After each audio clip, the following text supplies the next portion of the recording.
and Manitoba kept things fairly clean. This was the situation, a little biter on the right-hand side. Now Hackner was in pretty strange ice going after it. Well, this is a very difficult shot for the opening end. He's trying to hit a rock right against the boards that Kerry Burtnyk had hit and rolled to, and you'll see here he makes just an excellent shot. You'll see how close he is to the end of the sheet. Gets a little bit of a roll into the center. Let me tell you, Manitoba really working hard to get that back into the open for Burtnyk to get a shot at, because after all the possibilities that loomed to that end, it came down to a blank end attempt for him. Yes, you'll see the rock roll just a little bit too far and in the open, and Burtnyk had a wide open hit. Of course, he's trying to pick that rock out of there and blank the end and maintain the advantage of last rock playing number 2. And a good shot for him also in the opening end. It's the second year in a row in the Brier final that Hackner has lost the toss. Lost the toss in the game to Rick Folk of Saskatchewan last year. Lost the toss here, and Burtnyk has blanked the first end of this Labatt Brier final. And so, I'll tell you, it's a matchup that probably will be as good as any all week long here in Halifax. And our coverage will continue as Sports Weekend continues. Don Chevrier, Don Duguid, and Ernie Afghani's back with you. It's the second end of the sudden death final for the Canadian Curling Championship here in Halifax. The first end was blanked, as you saw a moment ago, by Manitoba's Kerry Burtnyk. And now with the corner guard up on the left side, they're playing second rocks here in the second end. And this is the Northern Ontario team using the red rocks, just trying to drop one at the top of the house. This didn't happen until later in the semifinal yesterday between Manitoba and Saskatchewan. Of course, the one team wants the corner guards, and the team trying to steal without last rock wants the center guards. They're doing it right away in this game. Yeah, this is an interesting game, and it's developing like Kerry Burtnyk would like to establish corner guards and get around them, and Hackner is not hitting them. He's putting them in the center and saying, okay, Kerry, if you hit it on the nose, I'm going to go around the center guard. So it's going to develop into a real chess game here. This is Jim Spencer trying to hit this and roll away. Wants it to curl a bit more across the face. That's going to work out for Manitoba. They have two corner guards there now. They wanted, first of all, to get it off center, and then maybe to have the result that did happen, get a corner guard on the other side. You know, throughout the round-robin play, Hackner, when he did not have last rock and there were corner guards up, he was going around them himself. So that tells me that he has a lot of confidence in his draw weight. He wants to gamble in that area, regardless of whether he has last rock or not. And you see he's going Hackner around right there. Yep. And this is a bit of a gamble on his part, you know. And you'll notice that he tapped the top part of the house in front of the tee line. If he gets it just in the 12 foot, that's a pretty good shot. But if he goes behind that tee line, boy, the advantage has to go to Manitoba. And here is Rick Lang, at the tender age of 27, a veteran sharpshooter in Brier and Silver Broom play out of Northern Ontario. He's Bill Tetley's rink 6 years ago that won the championship of Canada from Northern Ontario, and he's put it exactly where Hackner tapped the ice earlier, the top of the 12-foot ring. You can see Kerry Burtnyk taking a look at it, and he feels that Olsen, if he hits about a half a rock, he could roll behind that corner guard on the left-hand side. This Mark Olsen has been some sharpshooter this week. I don't think I've ever seen a man curl as consistently well as he has this week. This one is starting to curl on him. He just got it by, but did not get on the rings. He came over a bit too far on that one, but did kill the Northern Ontario rock. Well, he would have liked to roll that much to the left-hand side as opposed to the right-hand side, and he just went by that guard. Now Hackner set to try to gamble once again with his third. Rick Lang throwing his second rock. And speaking of Rick Lang, we'd like to say hello to Harry Lang, father of Rick, who's recovering in the Toronto Western Hospital from open heart surgery. Mr. Lang, we hope you're enjoying the telecast and watching number 1 swim throw here. We wish him well. Boy's got a nice looking path this time. Now they got to work on it. It's really starting to cut. This is where it starts to break. Can't afford to leave them too long or it'll take off on you. Oh, he's got a great looking shot. A great rock, and they had it just by. Now, the deeper the better up to the 8 foot. It is there, and Lang's made a super shot. Let me tell you, if Rick Lang has his draw weight, Manitoba's in for a long, long afternoon, because, boy, he can put that rock anywhere he wants if he gets his draw weight early. He hasn't always had it this week, though. He's kind of struggled a bit this week. Of the 2/3, I think Mark Olsen has out-curled him. And now the head-on battle today, with Olsen going after Lang's shot. He's going to be on the outside of it. Let's see what kind of a roll Olsen gets. He's going to love this. really in for a shootout today. Let me tell you. That's indicative of the way Olsen has played all week long. Here it is again. Look at this. This guy has got an amazing touch. Lang puts it in around the corner guard. He comes, follows him up, hits a half a rock, and stops dead behind the guard on the left-hand side. Burtnyk called the sweepers off and correctly gauged the perfect contact for the roll they wanted. And there it is, squarely in behind the corner guard to line one. And the only shot that Al Hackner has is to play the straight race and see if he can double them off. That's what he's going out to look at now with third Rick Lang.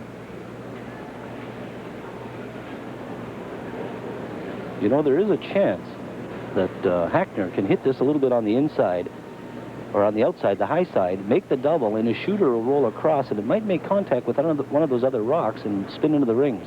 Now, speaking of that one, away on the right-hand side, Mark Olsen's first hit, he could hit about a half a rock and spin all the way over there. Of course, he's concerned about making the double. He doesn't want to give up two in this end. He's got to play defense now to prevent that. Here it is, his first rock in the second end. Boy, they're really working on it. He's going to hit it very, very thin. Much too thin. Let's see what happens over here. Nothing. So he removed the guard, left the rock on the ring, so Manitoba counts now for a potential two in the second end, having blanked the first.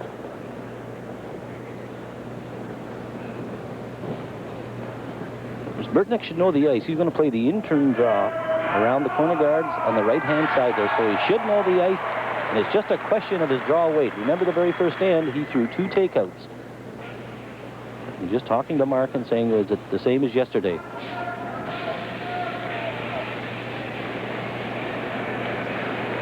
These two fine young teams competing for this, one of the newest and certainly the most beautiful trophies in all of sports. The Labatt Brier Tankard.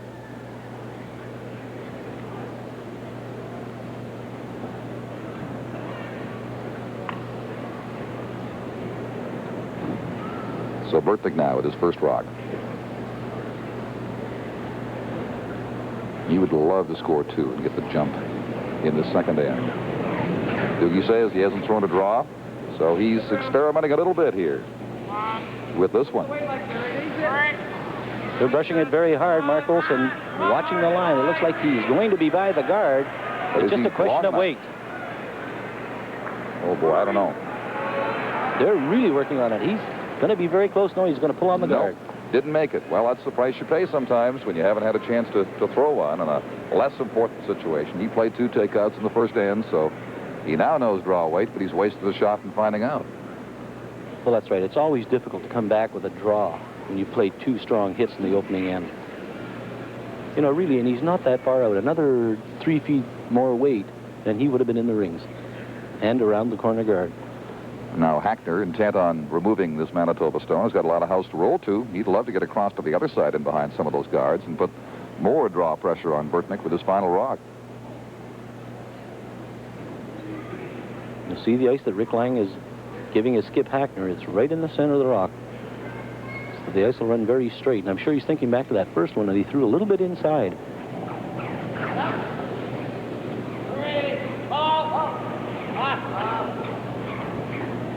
Should start to curl a little bit for him now. And he gets a roll, but he'll be in the open, in the forefoot. He'll give Burtnyk a chance to hit, and again, blank the end from that position. Fans from both Manitoba and Northern Ontario here with their signs, very much at evidence this afternoon. The largest crowd of the week for this final game. The attendance here in Halifax, a bit disappointing by certainly Western standards. But here today, probably 6,000 to 7,000 people are in attendance. And by the look of it, they are in for a real treat in this final game. Oh, there's no question. This is going to be an exciting game. Two best rinks in Canada.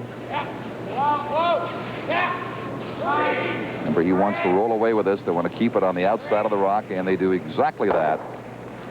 A little bit of concern there, but that's enough to get it off. There it goes.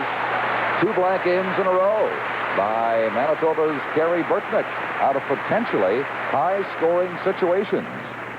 So it's ends complete here, and the Brier final will return to Halifax right after this brief pause. Saskatchewan. came within one rock of making it to the final game this afternoon. Bob, I suppose that you went over the game yesterday, you know, in your mind many, many times. Anything there that you could have done to salvage it? Well, it would have been nice to make him throw his last rock. I was heavy on my last draw. It would have been nice to at least make him make his last rock, but they curled so well that they never let us get anything going. No, they did go, and you people curled very well, too. Don Duguid said that you were pumped up, came a little strong out of the hack, and got that extra weight. Were you all fired up and pumped up about that shot? Well, we went, my first one, we never got any of it buried. It ran pretty straight there, so we took the same ice and decided if we could get her back maybe another 3 feet, we could bury, get maybe half a rock in there, make things a little... Make it tough. Get him to bring his weight down a bit and change his shot a bit, but I just overdid it. Well, you did a heck of a job for Saskatchewan, for yourself. Are you going to keep the rink together? Oh, I'm sure, yeah. We'll be back trying again next year. Well, I'm sure you'll get back. Congratulations. You had a great spiel. Thanks, Ernie. All right, Thank back you. up to the two Dons. Okay, Ernie, and here in the third end, Northern Ontario has gotten a break. Manitoba trying to clean a guard off.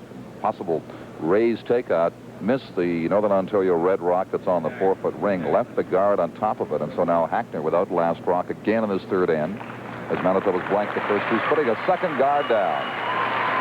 And a bit of an angle on top of the other one out in front.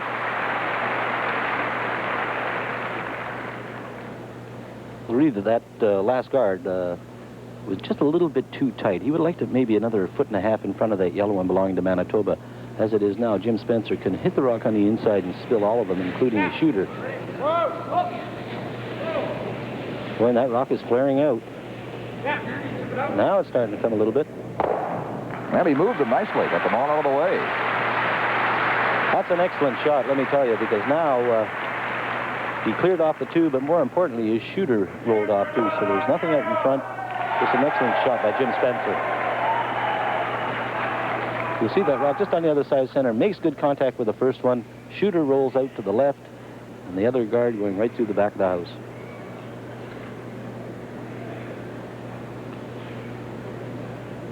So try to replace the guard now with Bob Nickel, the second for Northern Ontario. This team from Fort William Curling Club in Thunder Bay.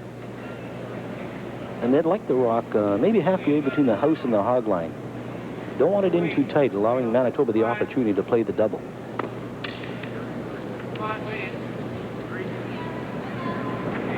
Based on the last rock, they should have a pretty good idea of the line, and they have it there. He's got a nice capper on it, a bit farther out in front than the previous one, but on top of the shot rock on the 4-foot ring.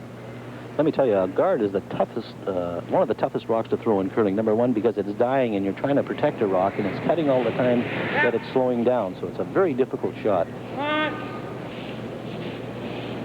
Whoa! Just the guard.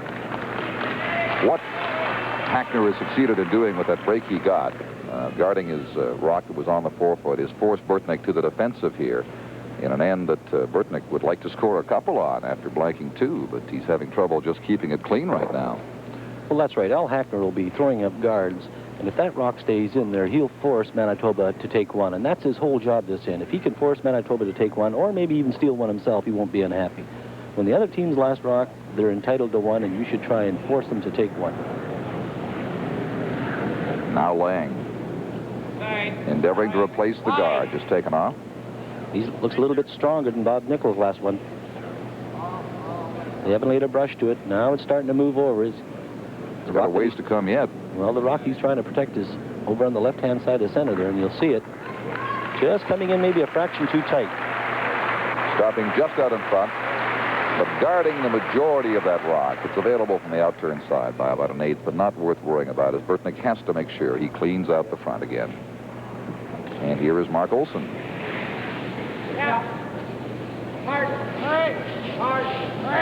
Well, they're really working on this one. He is going to be very close to a double.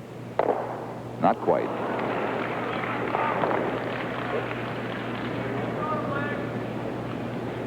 And this is working out for Hackner because Manitoba is not making contact with that rock on the 4-foot and just running off the guards. I'm sure Hackner, with memories of last year, is very happy to be past the first two ends because he was down by 6 to Rick Folk, Saskatchewan, after 2 threes on the first two ends, each of them. And then he came back, made a tremendous comeback, just falling short.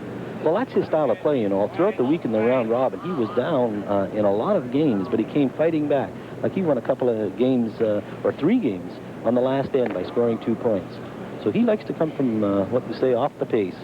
Lang has sent this one a little deep, too. In fact, even deeper than before. This is going to be on the rings, right on top of the other, which makes it an easier double for Manitoba's Olsen. Yeah, I'm sure Rick Lang is not very happy with that guard. He would like it about 3 feet in front of the house. Calls them off. Waiting for this rock to do some curling to get that double if they can. He is on the outside of it, and will have just the one. The second rock, though, is the shooter on the rings for Manitoba's second shot. Well, a lot of hats around here. I don't think that it's that chilly in here that you need 2. But if the sun ever breaks through the window, it'll keep it out of her eyes. Curlers do love hats, don't they? Hats and pins. Hats and pins and buttons. They collect them. Well, of course, they come to the Briers, you know, every year. Like some of them have come 10, 15 years in a row, and they collect all kinds of badges, buttons, hats, scarves. Oh, part of the game, it seems. This is an important shot for Hackner here. He would like to hit and stay right there. And this way, as the end progresses, he'll force Manitoba to take one. He'd like to hang around with this particular hit.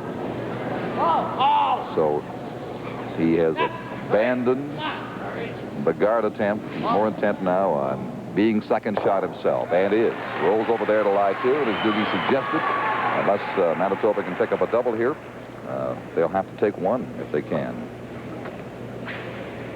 Well, the chance now exists for Burtnyk to hit the rock that's on the 4-foot and get a little bit of roll in behind the one that Al Hackner just hit. And that way, maybe get a little bit of protection. You'll see it there. He's got lots of room.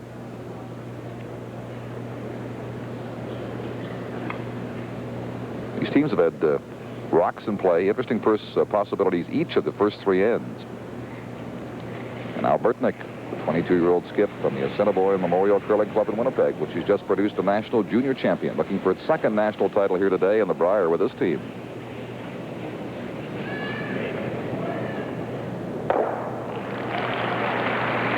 And he will roll to be shot near the 4-foot circle. More hats under study here. I've got a couple of pins. I don't have. Yes, I do. I have a sou'wester from the Brier in St. John's, Newfoundland in 1972. You still have that, do you? I still do. Use it in the wintertime when I beat the heavy wet snow off the trees out in the back there. It keeps my head dry.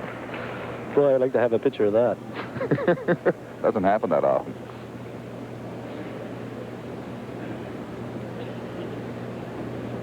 Well, the viewers can see just how very straight the ice is running. Rick Lang holding the brush on the edge of the rock. Hackner wants to hang around with this hit. You'll see where the rock is, just about where the broom was held. Should work a little bit at the end. Here it comes now. And he'll get a little roll. Not in behind the other one, though. He'll be lying 2 there.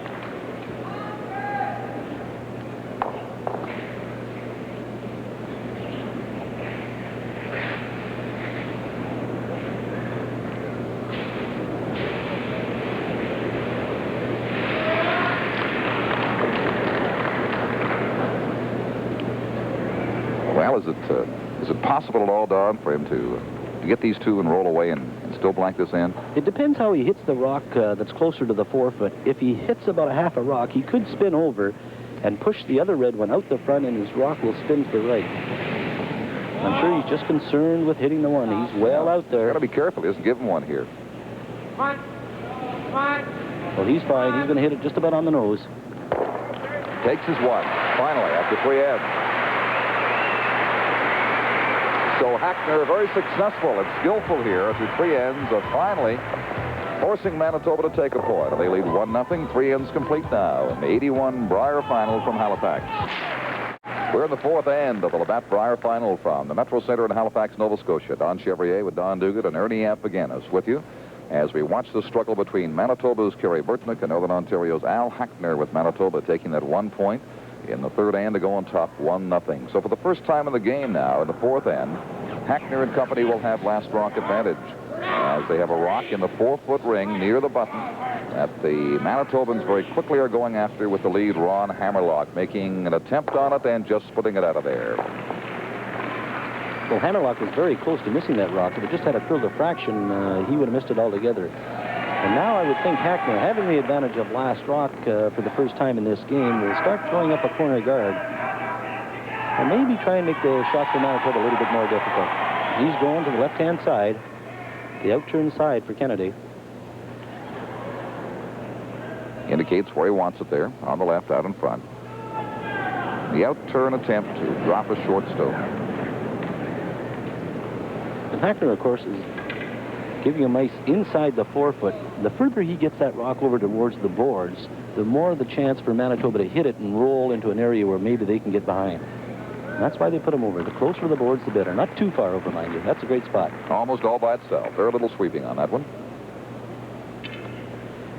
We have another push broom final for the Canadian Curling Championship. In fact, majority of the teams use the push brooms here this week. It does take a little of the atmosphere away. There's no question about that. Well, the slapping of the corn brooms, gave curling an extra dimension in years gone by. And the rhythm. And, you used to get some great sweepers in the Brier. Sure did. Powerful sweepers. Nothing nicer than seeing two real good corn broom sweepers going down the ice. And here's an interesting call by Burtnyk. He's ignoring the corner guard and putting one on the center line. Opposite strategy to that of Hackner the first couple of ends. And that rock is just going a fraction too deep. Little bite right there in the 12-foot. So we could be in for an interesting end this end. Well, all four have had potential. It's amazing because usually in a final like this, they're so conservative, want to play it wide open, don't take a chance, don't make your move till late in the game. And not these two young rinks. They're going after each other. Well, I think they both respect each other's ability, and anybody who gets the jump in this game is going to be very tough to catch. They're just two outstanding curling teams. It's almost a shame to have one of them lose here today, as they'd be both outstanding representatives for Canada in the World Championship. Little roll, not on, just out in front by Burtnyk. But that rock is a little too close to the house, so Burtnyk, in all probability, will ask Spencer to run it off.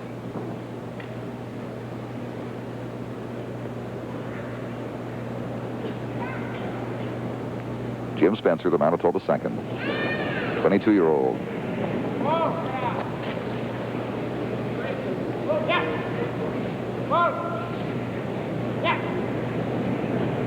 What kind of a roll does he have? Not much. Stays right there. Curls a lot at the end on that side. Now, that rock is just a shade further out. Now, I wouldn't be a bit surprised here to see Hackner go around the corner guard on the left-hand side, the long corner guard. He's having a look at it. That's it. I must be psychic, right? That is the shot to play. Well, I know how they feel. Like they're jockeying for position here, and Hackner says, well, I'm going to go in. I'm going to start doing a little bit of gambling, maybe get two. If I ever get a miss out of Manitoba, could get three, and that'll give me control of this game. So he's going to go in behind. Boy, you got to have a lot of confidence in your players to start gambling and going around corner guards.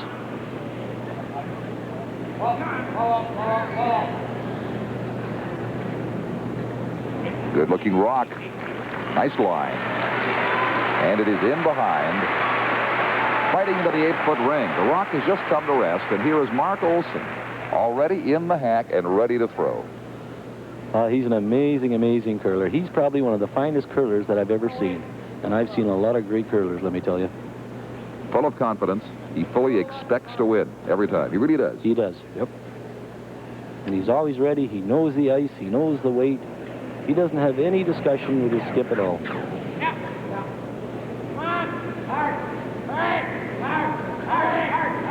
Has to get this by. It's going to be close. Ooh, he just raised it. And you saw the result. Boy, that was very, very close to being a perfect shot. And it just pulled in the last foot and just rubbed the guard. That's a big break for Northern Ontario with last rock in this end. They've got a chance to Play for a pair, and of course, the name of this game is get 2 for yourself and keep the opponent to 1. You won't lose if you can succeed in doing that. Hackner now, considering the possibilities for his next shot from Rick Lang.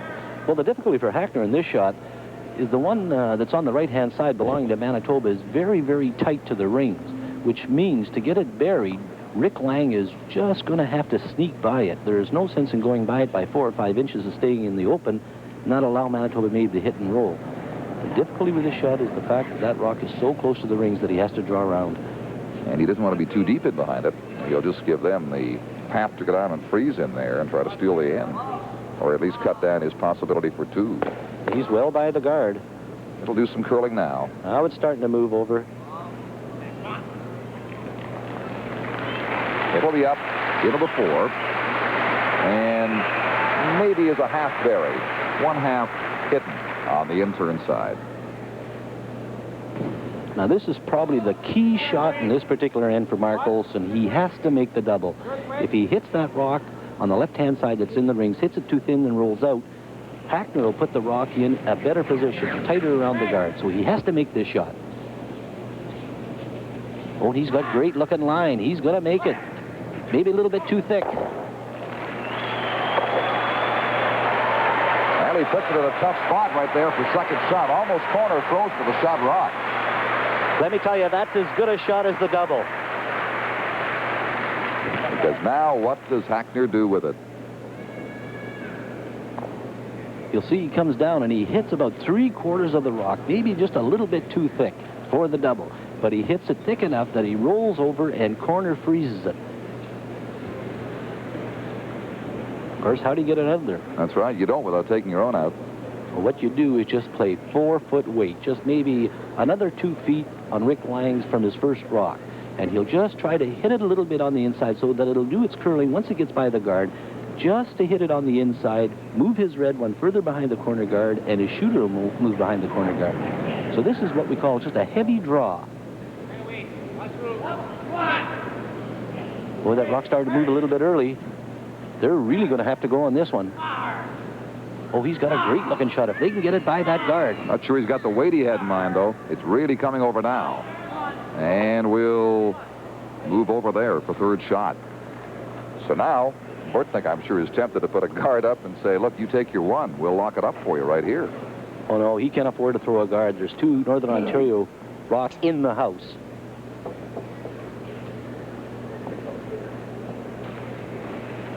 Skip rocks now.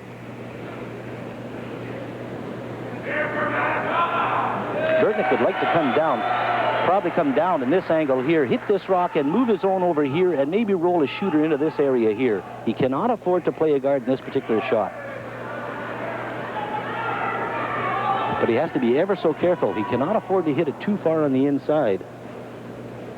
Now, if this were his last rock, would he consider that? To try to seal up a point for Hackner and leave him with the 1. I know it's his first rock. Well, they are discussing it. Well, that's right. He's just going to play back ring weight on this shot here. Hit about a half of his rock on the inside. That'll spin the one that's frozen to the face of the Northern Ontario rock, move it in behind the corner guard on the left, and hopefully get a little bit of action on his shooter so it rolls behind the corner guard on the right. You see, they're discussing it. Yes, he has to move them around a little bit. He can't sit with a couple of his right there because he'll be doubled off, and Hackner will then get his 2 points. Well, see, the danger, what they're really concerned about, if he comes down and hits his own right on the nose, removes the Northern Ontario rock, then Hackner will just have a wide-open double to lie to. He has to get a little bit of action on the rock that he's thrown and the one that he's making contact with. This is, I'm sure, the longest Manitoba has deliberated over a rock all week long.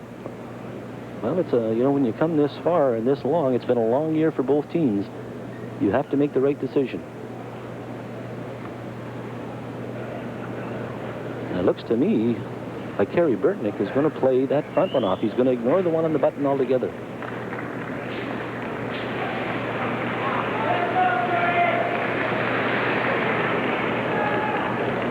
Maybe hoping to flop over and roll in front? Well, if he rolls in front, it's a good shot. Northern Ontario is still lying shot rock, mind you. But if he hits it a little bit on the outside, he could tick that yellow one and move the other Northern Ontario rock. There's all kinds of possibilities here. Yes, it's possible to get 2 of theirs, leave 1 or 2 of his, depending on how it winds up. Let's see. Burtnyk's first rock of the end. He's on the outside now. And now it starts to curl as they get them on. He'll simply punch it back and stay right there. The second and third shot. So in effect, he's still saying to Hackner, okay, you've got your 1 thrown up. You go ahead and throw now. See what you can do with mine that's corner frozen to yours. And I'm not sure there's a great deal that Alan Hackner can do with it. As he and Lang discuss it. Well, there's one chance for Hackner, but it's a very difficult shot because he's going out on wide ice. If he could come around and get it in this area here, I don't think he wants to fool with that particular rock blind of Manitoba there, because there's too much danger of maybe taking out his zone and ending up second shot. So, while the in-turn draw is very difficult, the danger for him is that he has to catch a piece of the forefoot, but it looks to me like he's going to play the in-turn and maybe just kind of play the guard on his own 1 in the forefoot. And this could end up being very dangerous for him. You know, he hasn't got much room on that in-turn side with that corner guard away on the left-hand side. Is he not thinking of sneaking through the little opening there in between those rocks, the front of the house, maybe getting up next to his own? And he could get it in that particular position. With that ice, that would appear to be what he has in mind, or else, as you say, try to plug things up, but that really wouldn't serve him well. He wants to get more than 1. Well, the difficulty here is I don't think he can get second shot out of it.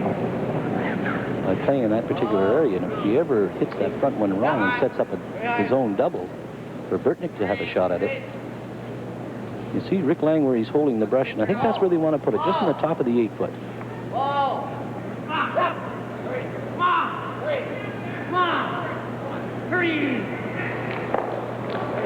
that gives him a little space. He moved his own over, away from that corner freeze, and now sits on top of the Manitoba second shot. Let me tell you, that is a great shot. He had just enough weight to move the 1 a little bit over on the right-hand side there, but more importantly, you see the way the 2 rocks are staggered in front of the forefoot? He's got I think Burtnyk's going to have to play a guard here, because they're lined up so that if Hackner comes down and hits that 1 on the nose, he's going to end up getting 3, the way they're lined up.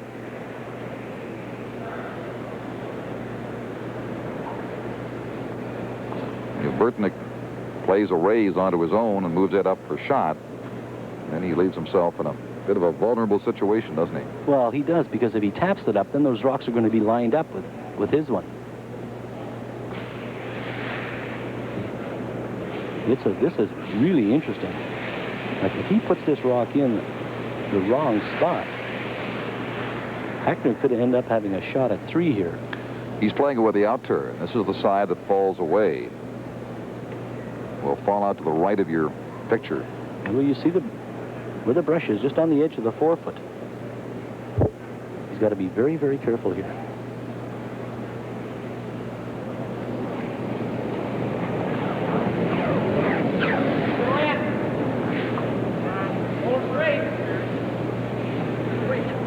Well, look at that rock. It's still hanging out there. It is starting to cut now. Weight. Well, that rock is going to pull too far, I think. Now it's coming. Coming a bit too much. They're working to get a rub off that other one on the left-hand side. If they do, that's a break. Let me tell you this. Look at it. Didn't roll a little bit. Filled the opening in all right. Yes, it did. He got a bit of a break out of that. Oh, there's no question. That rock was pulling far too far over, and it looked to me like Hackner was going to have an open tap back for 3. Now Hackner will get down and take a look and see if there is any possible way to get through there. It does hang on that side. If he could corner his own by squeezing through, he still might be able to get his 3. Oh, he can get his 3. If he hits what he can see, which is about 3/4 of the rock, he'll get his 3 points here. But the danger is the falling turn. It'll ride straight all the way down. So he cannot afford to play more than back 8-foot weight. And he's got to push that yellow one through the forefoot, through the back of the 8. Even if he catches it on the thin side, on the right of the red rock and the 8-foot and rolls out, he would still get 2 conceivably. Listen, he doesn't want to hit it too thin, because if he hits it too thin, he's going to move that Manitoba rock in closer to the button, and it could end up Manitoba getting 1 here. So one demanding, challenging shot after another here in the fourth end. And a 1-0 lead for Manitoba. The last rock of N4 from Hackner is on its way. Just a question of weight now. He's well out there. And should stay out with that kind of weight. Oh, in there's that no spot. question. That's going to fall. He's got a chance to move it. And he does. He lost the shooter and gets the 2. Let me tell you, that was a very, very nervy shot, and that rock took a long time in coming over. That's why they call Alan Hackner the Iceman. So cool, with so much nerve. And here it is again. You'll see that the rock is staying absolutely straight. It makes a little bit of a move, and let me tell you, if that rock cuts about another inch, he gets 3 out of it. You see the shooter, he's spinning out on the right-hand side. So a big shot, several big shots in that end. The last one made by Hackner for his 2. 2-1. Northern Ontario leads Manitoba. 4 ends complete now. And the Brier from Halifax. Jim Heseltine is Vice President of Public Relations for the Air Canada Silver Broom, coming up in just about 2 weeks' time. 2 weeks tomorrow. 2 weeks tomorrow, as a matter of fact. Right, Jim. And I understand that things are going extremely well. Very well. One problem we have, of course, is with seating, limited accommodations on the arena, but we have excellent standing room for the week. Restricting view seats where it's the first row in the arena, so we're okay. Strong field coming too. Yes, a very strong field, including some people who've been there before. Well, Bud Somerville is playing third stone and skipping a rink for the U.S. Won it twice before. Jan Austin just won yesterday, and Sweden's been there before. Tanner's been there before last year. Christian Storm, of course, who has won before. And young Colin Hamilton from Scotland, who's an excellent little shooter. So you're pleased with what's going on so far? We're just waiting for the winner from here today, and we'll be all set to go. Thank you very much, Jim. We'd like to remind everyone, too, that for the first time in the history of our coverage of the Silver Broom, we'll have nightly reports of every day of play with Don Chevrier and Don Duguid. So that's something to look forward to. Don? Yes, indeed, Ernie. We look forward to London, Ontario, and the Silver Broom. And we'll know in a couple of hours here which of these 2 fine teams will be carrying Canada's colors against Jan Olsten. You mentioned Bobby Nichols and Bud Somerville out of the United States. And just an outstanding field for the Silver Broom.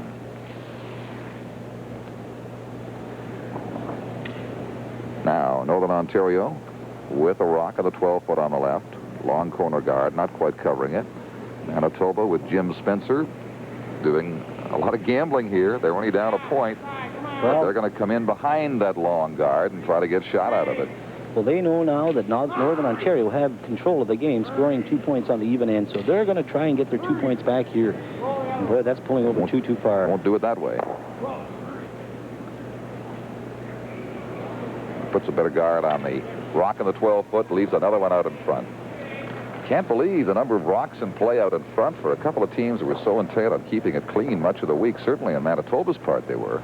Well, I'm sure that both teams had a little bit of a conversation before. Burtnyk saying to his boys, look, these guys are great. We're going to have to pull out all stops and do a lot of gambling, make their shots more difficult. Conversely, I'm sure Hackner says the same thing because they played each other in the round robin. It went to an extra end, and really the toss of the coin decided who's going to win that game. Well, this style today certainly makes for a superior spectator game. No question of that.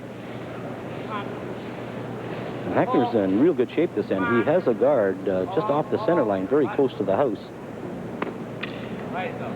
Let me tell you, it just takes one shot to turn this end around. He's lying 2 now. This one up into the 8-foot ring. Well, Jim Spencer, if he hits this rock right on the outside, he could spin over to the left-hand side behind those corner guards, and more importantly, maybe frozen to that one that's on the 12th that belonging to Northern Ontario. So this is a very important shot. This could set the trend for the whole end here. Jim really concentrating.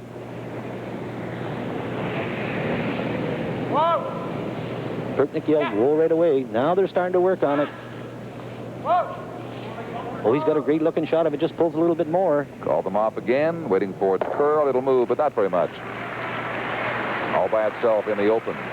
Near the 8-foot, just to the left of center as we look at it. Jim Spencer was a skip as a junior, now plays second. He's got an excellent curling delivery. Broom is always on the ice. You see him put behind, good tuck delivery right in behind the rock, and that rock just flows out of his hands. Sweepers right there ready to sweep if they're needed.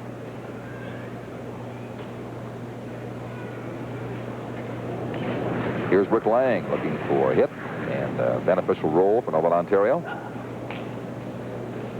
Oh, that's mine. Come on. Whoa. Stays right on the spot. Northern Ontario lying 2 with 3 guards and play out in front.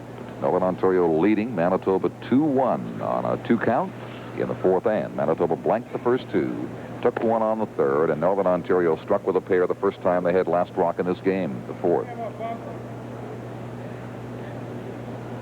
Well, the trouble for Manitoba here, Mark Olson throwing this rock, if he makes contact half a rock that's on the top of the 12-foot there, he will not end up shot rock if he gets the roll. Come on. 3. Whoa. That rock is starting to curl now. He may roll behind the right-hand guard. That's the direction he will head. And he has shot rock out of it in behind the Northern Ontario stone.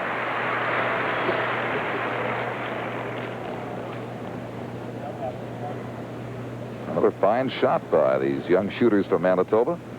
Now Lang going back and see about half the rock, 3/4 of it.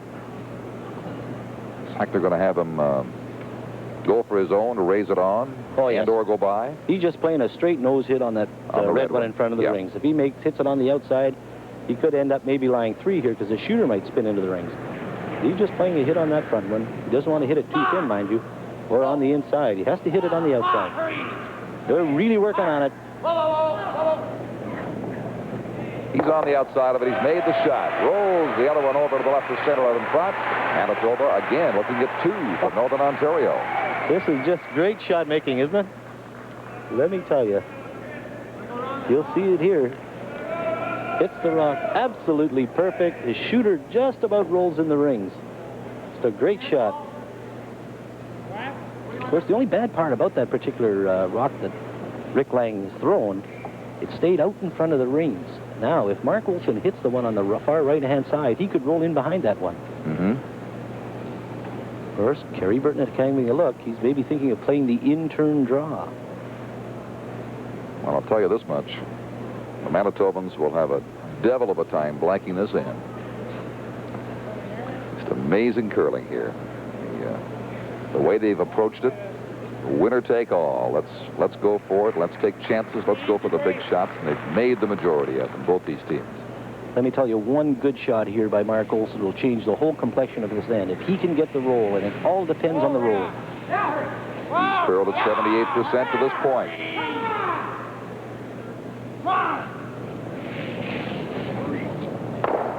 Little bit of a roll. It's second shot. Just biting there in the open. And Kerry Burtnyk, when sweeping that rock, just hit the red one in front of the house. And they're just So going to now they're going to replace it. Rick Lang aware of it. And they're saying, He can just bump it over to his satisfaction. They agree, no problem. that's a gentleman's game. You'll see here, Mark hits the rock fairly full on the nose. And watch, you'll see Burtnyk sweeping there on the left-hand side. He makes contact with that red rock on the left of center there. So he just moved it ever so slightly. Well, that's an example of why curling doesn't really need a great deal of officiating. That's exactly Curlers can right. handle things themselves, as you saw right there, very amicably and very easily. Let me tell you, I've curled for a lot of money and won a lot of cars in curling, and I've never run into a dispute on the ice that the two curlers couldn't handle. The only time I ever heard of a real problem in curling, I think it was in Windsor, Ontario. One skip punched the other guy out in the parking lot. Happened about 4 years ago. It was so unusual it made the news. But apart from that, you're right, it's a gentleman's game and should be that way. Don, I think everyone was afraid of Doogie. He's so big. Well, yes, in one direction, certainly. Come on. Come on.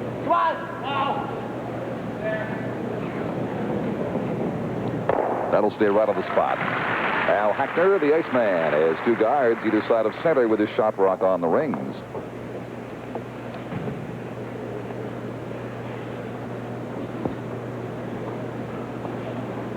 Now a decision for Olson and Burtnyk of Manitoba. Well, what they're looking at is they want to score 2 points with the last rock, so they're trying to get down in this area here. If they can get by that particular guard, they're going to gamble for 2 points. It looks to me like he's going to try to play the hit, and that's, let me tell you, a difficult hit because the opening isn't that large. I'll say. But if he does make the hit, he'll roll in behind those guards. Well, there's a look at it now. He's going through those 2 yellow rocks out in front, Yes. or hopes to, and just peel off the red stone and get an inside roll in behind his own yellow, perhaps. Let me tell you, the key to this shot is that he must stick with that rock, because if he does not stick with his shot, Hackner will simply bump one of those rocks up, and that's real trouble for Manitoba. Sim yelled no right away. They're concerned about that long guard out in front. That rock's got a lot of curling to do. He's going to be on the guard. He is. He bumps the other one up. A bit of a He break. got a real break there if it'll hang on for him. Hackner goes to work, or Lang does, to get it off, but is unsuccessful in doing so. How far back did it come? Which one is shot? Well, this is a big decision they're going to have to make here, because if that yellow one is not shot, they'll just simply play the raise on one of those front ones. You'll see here, Burtnyk gets a big break. He rubs off that front one. The action on his shooter, look how it punches that rock into the house. And look at how alert Rick Lang is. He gets right on it right away. Of course, Mark Olson attempted to sweep, maybe to get it behind the guards. And it looks to me like Northern Ontario could be shot rock. I think they still are. It came a bit too far. That Manitoba stone that rolled back off the front. And boy, this is a problem for Manitoba, because if Al Hackner makes the perfect raise into the 4-foot, that whole 4-foot area is blocked off, and it's going to be very difficult for Manitoba to score a point in this end. Northern Ontario with a 2-1 lead. We're into the 5th end already, approaching the halfway mark. Each of these fine skips has a rock to play.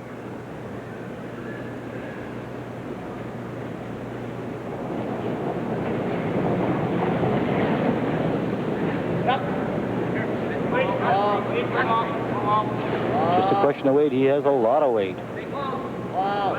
Rick Lang watching it closely. He's got beautiful line. It's just a question of his weight. This may work out very nicely for him. Oh, that's a fantastic shot. Back Maybe a to the little too 4-foot. deep, but Hangs on the 8-foot to be shot, and it's undercover.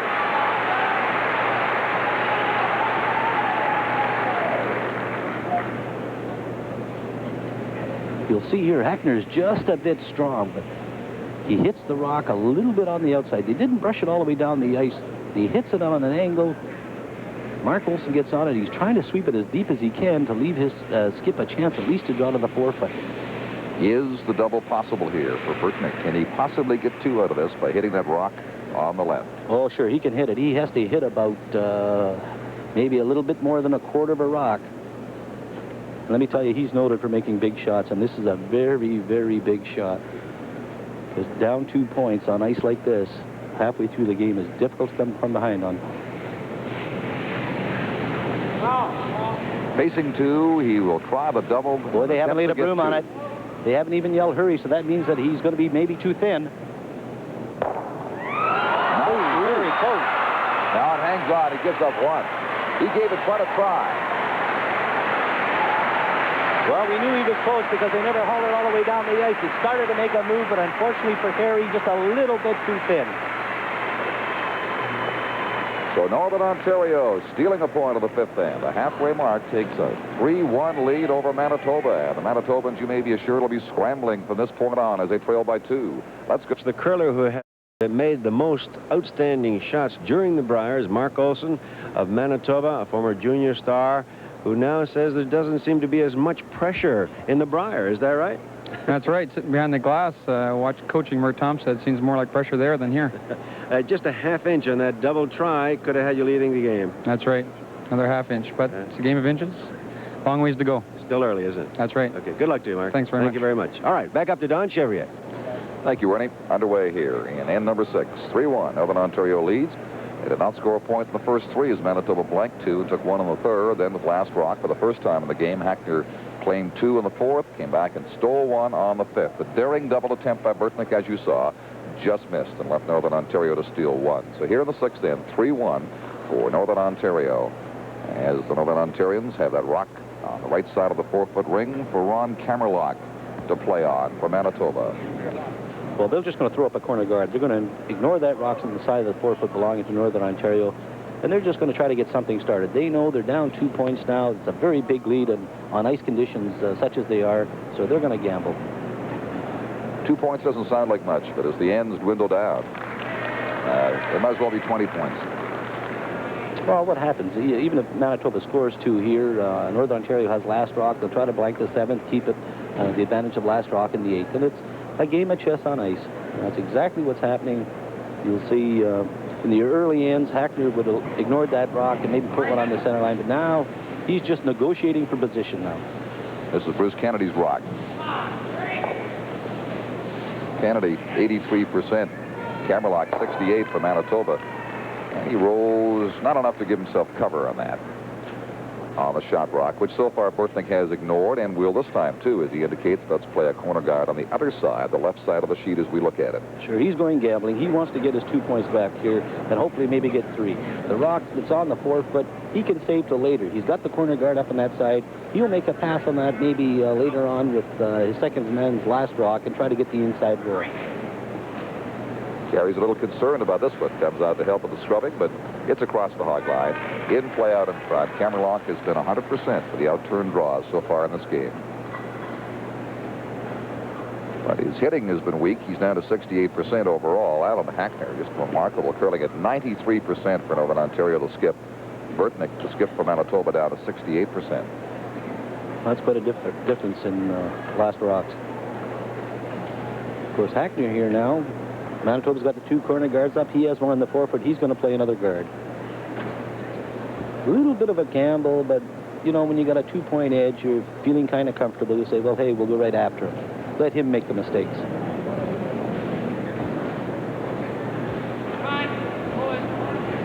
Boy, it looked to me like Bobby Nickel threw that one a little bit inside the broom and light. They want it up tight. They don't want it way out there.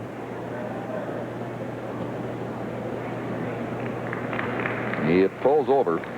That is not a good shot. And leaves the shot rock open. Let me tell you, if the scorers down there give him 4 points for that, I'll be very surprised.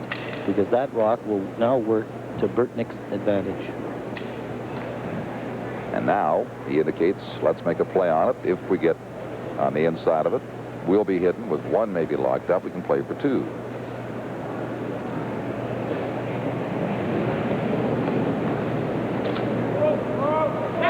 They jumped on this one right away.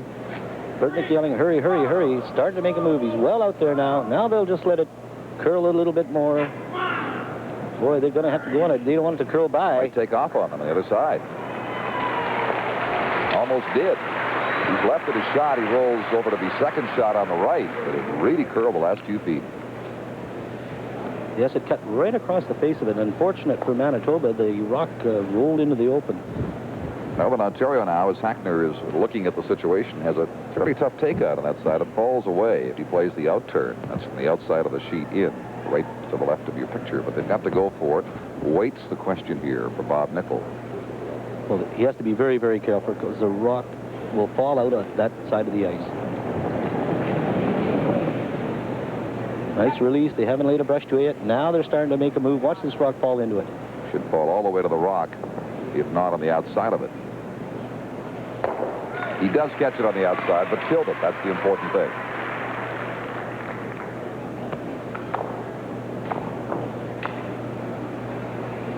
Burtnyk once again tantalized by those 2 guards out in front on the right. He is going to ignore the shot rock, ask for the in-turn from his second, Jim Spencer, to draw in behind the guards. Well, he wants to establish something around those corner guards. The rock that's in play, that's in the house, is behind the tee line. So if worse comes to worse, he'll end up maybe freezing that one. The key is they must put this rock around these corner guards. Boy, look at that rock cut. He won't be around at all. Just join the collection out in front and put a potentially dangerous rock in the center line that is covering up Northern Ontario's shot rock now and is more beneficial to Hackner than it is to Olsen. Yes, I really hate to say this, but it looks to me like Northern Ontario is really starting to control this game. Manitoba is not playing as sharp as they have throughout the week. And by rolling to the center, that's really Northern Ontario's advantage. They want to block up that 4-foot area. 3-1 is Northern Ontario's lead. As you see, they got 2 in the 4th, 1 with a steal on the 5th end, and now potentially got Manitoba in some serious trouble here in the 6th end as Rick Lang plays the outturn draw. once again, the tricky side of the sheet. See it sail out about there. It takes until it crosses the hog line to do any curling at all. Look at it fall out. It's going to curl. It should start right about now, depending on his weight. Well, because the rock, a little bit, but not very much. well, because the rock is not curling, they're trying to leave it out as long as possible. So they're lying too. And it is very difficult to hit in that position as well for Manitoba. If it takes that much to draw down there, how do you play a takeout or a bump out on it? You have to play a very, very quiet hit. The most important thing for Manitoba is they would like to get the roll on this shot. Here's Olsen ready in that hack to play the shot. See it move out there. He's got nice line. It just depends on. Look at it fall out down. There it goes. He was on the rock. He got about half of it and will lose the shooter. Awfully, awfully hard to hit in that position. Shakes his head. Can't believe it, how that rock flared out. Well, it's a very difficult shot. You'll see from this angle here, the rock, when it hits the hog line, he's on the corner of that rock. He's in good shape right there. But look at the rock. It just starts to fall right here. You see it moving out. Now he's just on the edge of it. Pulls a little bit at the end. Unfortunately for Manitoba, the rock just catches a corner of it, and Mark Olsen's rock spins out of the rings. So that is a very, very delicate spot. Rick Lang will attempt to replace that rock in that area. Well, I'll tell you one thing. Hackner probably said to Rick Lang, look, Rick, make sure it's short, if anything. Don't put that rock in the same spot that you did the last time. If you can get around the guard, that's a great shot. Boy, they're really working on it. Now it's starting to come. They're really working on it. Is he by? No, I don't think he's by. Going to move the Manitoba stone and open up the shot rock. Rick did not have less weight than last time. Just about the same. With the shot rock wide open now. Guards to the left and right of it, but nothing covering it. And Burtnyk thinking. How do I go about trying to pick up a pair here? Well, the only way he's going to pick up a pair is if he puts the rock in around one of those guards. You'll see he's still ignoring that one at the back. He could maybe hit that one at the back and flop in behind those guards, but it's behind the tee line, and in Northern Ontario, we just simply follow down and freeze to it. So he's asking Mark Olsen, the in-turn draw, please get it in around these corner guards. Because if he gets it in perfect, then the advantage will switch to Manitoba. Olsen so far has a lot of room with this. But a lot of room, and they haven't laid a brush to it yet. Look at that rock's going to take a long time in coming over, and he looks a little bit strong. He is heavy, but it is coming for him now. But Lang, aware of the possibility this could be too deep, jumps on it and takes it into the pile. Boy, let me tell you, when was the last time you saw Mark Olsen make a half a shot in an end? He's been curling at 80%. And that'll drop down considerably after those two rocks. However, I'm looking at the scoring summary here. He has not played a draw shot until this point. They've all been hits. Yes. That was his first draw. That's the problem. He didn't know draw weight. It's amazing out of the sixth inning when you haven't had a chance to draw, but that's the case.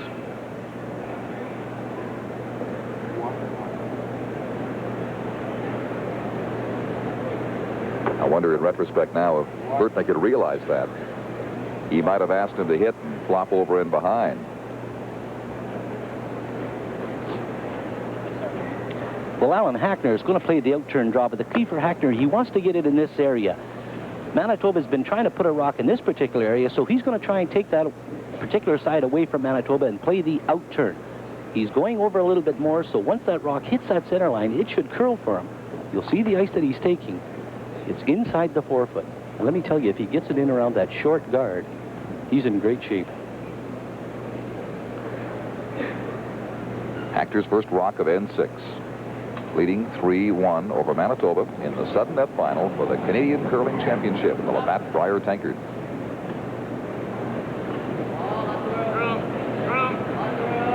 You hear Rick yelling, room, room. That means he's still on the outside of center. It's a long way to come yet. Kennedy to give Nickel a tap to get him off the sweeping. And they just watch it now. Comes in to the top of the 4 foot. Full into the 4. Cut wide open. You'll see just a great camera shot here. How wide open it is. Kerry Burtnyk can hit about a half a rock, make the double, and roll to the right-hand side, and he'll have his 2-point setup. He wants to play with the in-turn because the out-turn causes problems, as you've seen. Well, the danger in playing the intern, if he's just a fraction wide, it may hang up and hit that guard on the left-hand side of center. And yet, if his weight isn't firm, it's liable to swing over and miss it on the other side. Exactly right. And there he is, the Bjorn Borg of curling, the Iceman. Alan Hackner looking so cool through it all.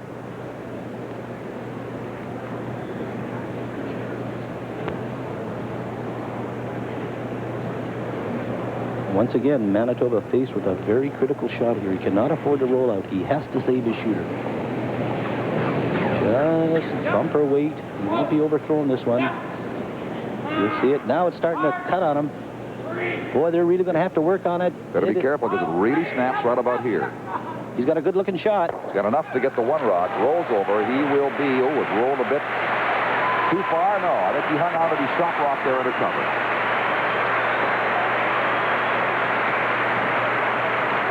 I said before he threw it that he had to save his shooter, and this is just an excellent shot.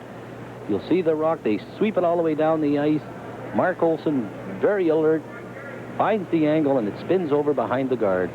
It is a game of inches, and Burtnyk was very relieved that rock stopped where it did and enabled Manitoba to lie shot as a result of that one. I'm just looking here at the ice that Hackner is taking, and it looks to me like he's playing the out turn. Does that indicate maybe that the red one is shot rock? No, it can't be, I don't think. Well, if it's not shot rock, why is he playing the out turn? Why doesn't he play the in turn down into that one on the right-hand side? But it looks to me like the Manitoba rock is shot. Certainly does, that top shot. Well, he knows he can't get at it. He certainly can't get over and remove it. But he could get over. He could go over that area behind the guard, maybe, and lie one. The way that rock curls, you know, he could go by that one on the right-hand side there and corner freeze it. I don't think the out turn can give him anything buried here either, the way it hangs. Well, we'll see what he's thinking. See how it works out for him. Boy, that rock is still a long way out there. And they haven't laid a brush to it. Could it be he's a little bit strong? Now they go to work. They waited for it to react over the center line, and now it does make his move. He's going to have a good shot if he can get by, because he did get around that guard, but he's not deep enough. No, sir. He just touched that guard. What he's done maybe is said to Burtnyk, all right, you've got a point in there perhaps. Now find a way to get into the house and get more, because the second shot is close to the 4-foot, and there's no access right now at all to that 4-foot ring. The only shot that Kerry Burtnyk has is maybe the raise on his own yellow one there out in front. But let me tell you, that is very, very dangerous. And he's having a long look at it. There is a little bit of an opening there. He could play the in-turn draw, just where he's indicating there. I was very calculating of Hackner to do that, to say, okay, I'll give you one. You've got one by a couple of inches. We won't play any further. You just take your 1 point. And that's the situation Burtnyk is in right now, trying to find a way to get more than one. Well, let me tell you, Al Hackner was very close to getting that rock around that short guard and in for shot rock. As I say, he was thinking that if it didn't get there, then he would have the effect he has right now. He just couldn't afford to be heavy and throw it through. It'd be a sure two. Look, for our viewers, you can see just how much room he has there. He's playing the in-turn draw through those staggered guards. The one on the far left and the one just to left of center, both belonging to Manitoba. Now, this is going to have to be a very precise draw. The trouble here for Burtnyk is the fact that he's going out a little wider on the in-turn draw. Maybe a little bit stranger ice, maybe just a shade heavier. See him doing a little bit of house cleaning there, making sure that no debris is in his way. If he makes this, he'll get full marks for it. This is a very, very demanding shot.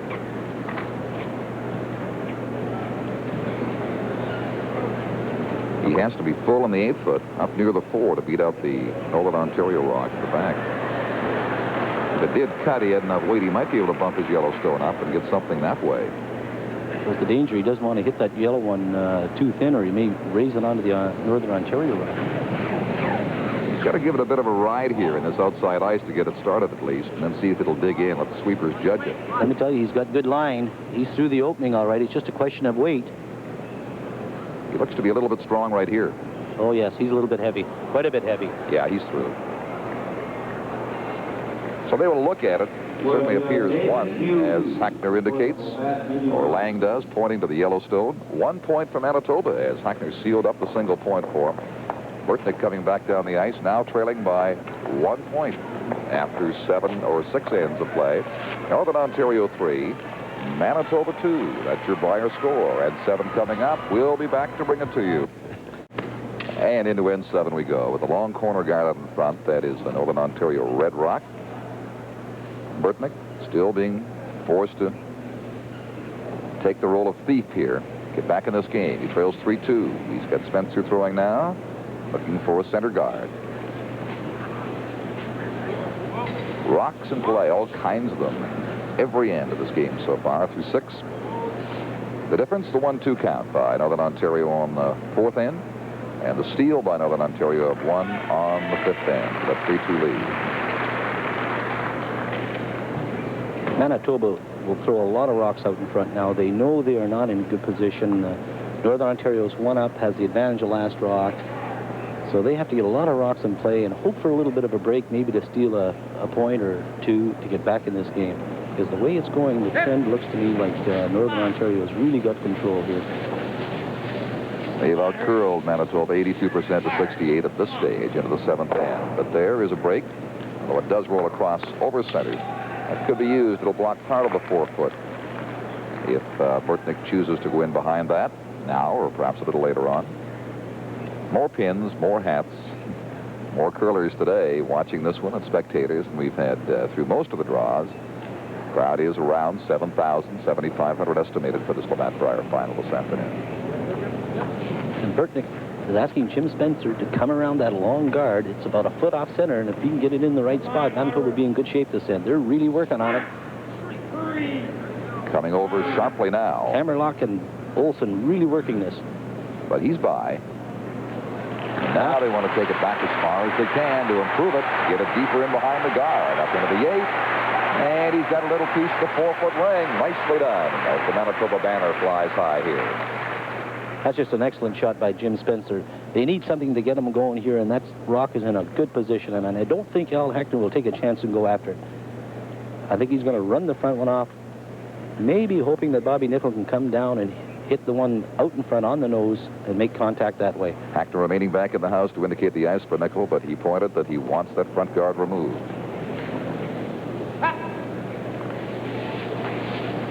Boy, he's close to making it. No, he's going to hit it too far on the outside. And it rolls over towards center. Not a good result for Northern Ontario, but a break there for Manitoba with the rock on the rings, and now a good center guard out in front. Hackner's heard right there, and you can see they're feeling the pressure of the situation. 1 point difference in score. Northern Ontario on the long end, 3-2. Well, Manitoba got a big break there.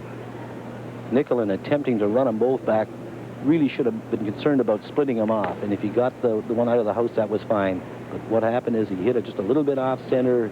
The one that he threw is now on the center line. And Manitoba still got the rock in the 4-foot. So things are shaping up here for Manitoba. Asking for another guard to fill that area in. The guard, that rock that is biting the 4-foot ring. Mark Olsen.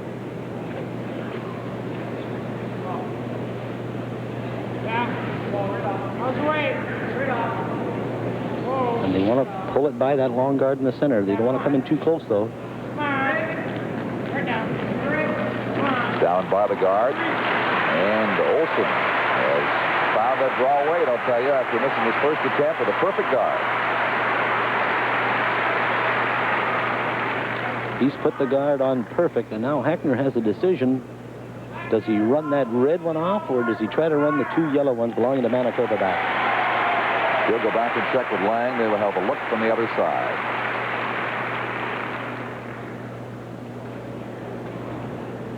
They look at it now as the shooter, Lang, will see it.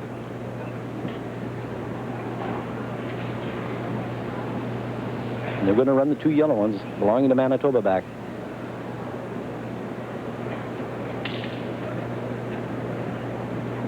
And let me tell you, he doesn't want to hit that on the nose and drive it straight back and still leave Manitoba shot and another guard out in front. He would like to make the double and roll them both out.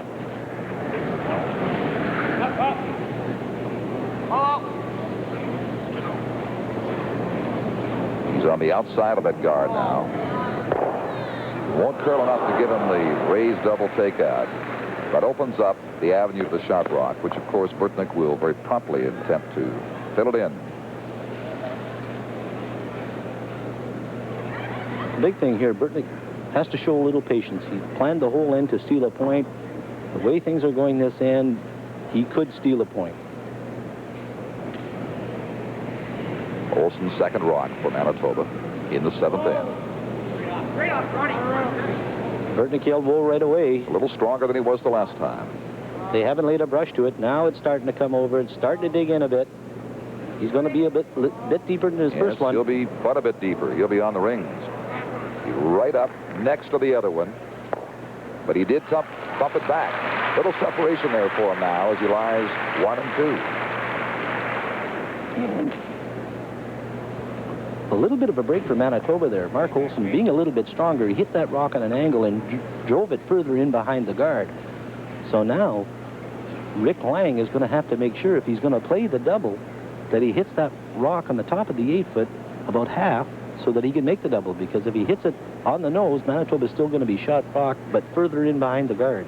And the double isn't quite as easy now as it might have been had that rock just stopped alongside of it. The fact that Olsen did bump the Manitoba stone back has given the separation to create more difficulty for Northern Ontario on this one. There is room, you know, for him to come by that guard very thin and maybe make contact with the shot rock, but I don't think they're going to gamble here. I think they're going to play the hit, hoping that Rick Lang can hit a half a rock on the outside. Either that or he's playing a thin double on the inside, and that's exactly what he's playing. He's not playing to hit it on the outside. Now they bring it. Didn't get it. That rock stayed out much of the way. And they're left with 1 for Northern Ontario, for Manitoba. Second shot for Northern Ontario. And Burtnyk now looking at the situation whereby he will again try to fill that area in to prevent any raise on the part of Northern Ontario or any access to the shot rock.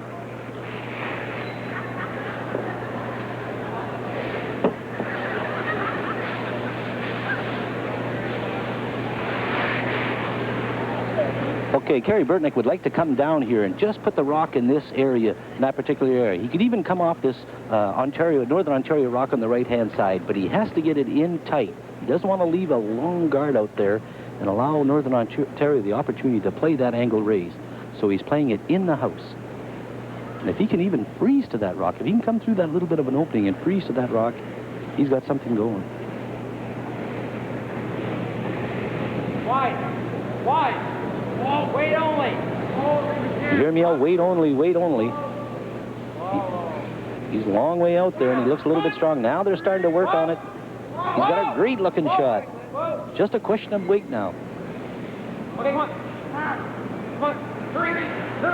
He's going to squeeze in past that, or next to the Northern Ontario stall. There is the Brier Bear heading up into the crowd as Hackner and Lang head for a decision on their next shot. The first rock of the end by Alan Hackner, who has last stone here in 7.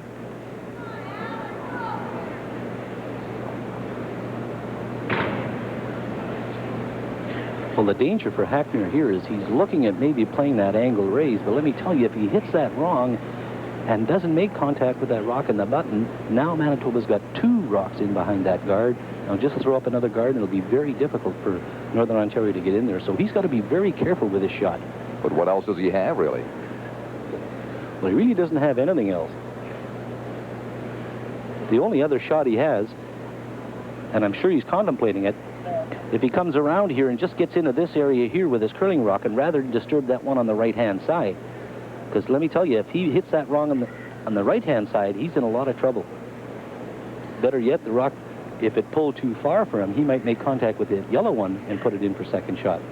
Well, they're preoccupied with that angle raise takeout. That's what they're looking at now, figuring out which way to hit it. But as you say, it must be very, very precise.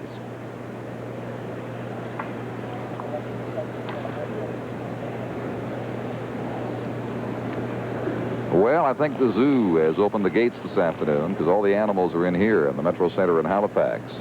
That's the Brandon Bison on the left and the Halifax Brier Bear on the right.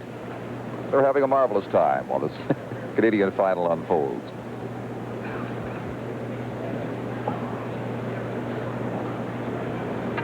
Had a moose running around here yesterday. From Thunder Bay, of course, the scene of the Canada Summer Games coming up. Alan Hackner, this is a very delicate shot. Throwing big weight at it. He's well out there, boy. He is good and strong. He may hit it too thin or not at all. He made contact. He's got second shot over in the left, but really didn't do himself a whole lot of good there. He left it back of the button, well hit. Let me tell you, I am really surprised that he threw that much weight at it. Remember what I said, if he hits it too thin, he could cause himself all kinds of problems. That's exactly what happened. You see, he just takes it, pushes the Manitoba rock deeper into the 4-foot, but worse than that, the rock spins into the open. Now, Manitoba is lying shot rock right on the button, behind a guard that's in the 8-foot and one that's out in front of the house. So now, Burtnyk has a decision here. Do you hit that one to lie 3, or do maybe you put it on top of the 8-foot on the other side? Just around that long guard.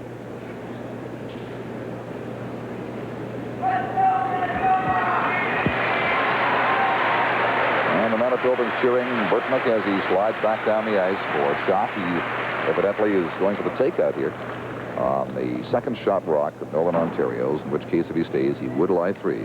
Well, let me tell you, what he don't want to do is hit that rock and roll into the 4-foot area beside that other one, because then Hackner will just play the out-turn draw and he'll have something to come down to.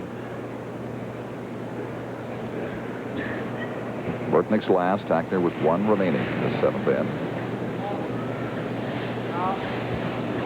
You're watching it very closely. He's still a long way out there. Now it's starting to come over. Nice roll. However, he rolled to a spot where now Hackner has some access. Let me tell you, everybody thinks that's a great shot, but that is not such a great shot. It's going to hurt him. And he knows it. Sure, he knows it. Look at here. They don't brush it all the way down the ice. He makes good contact.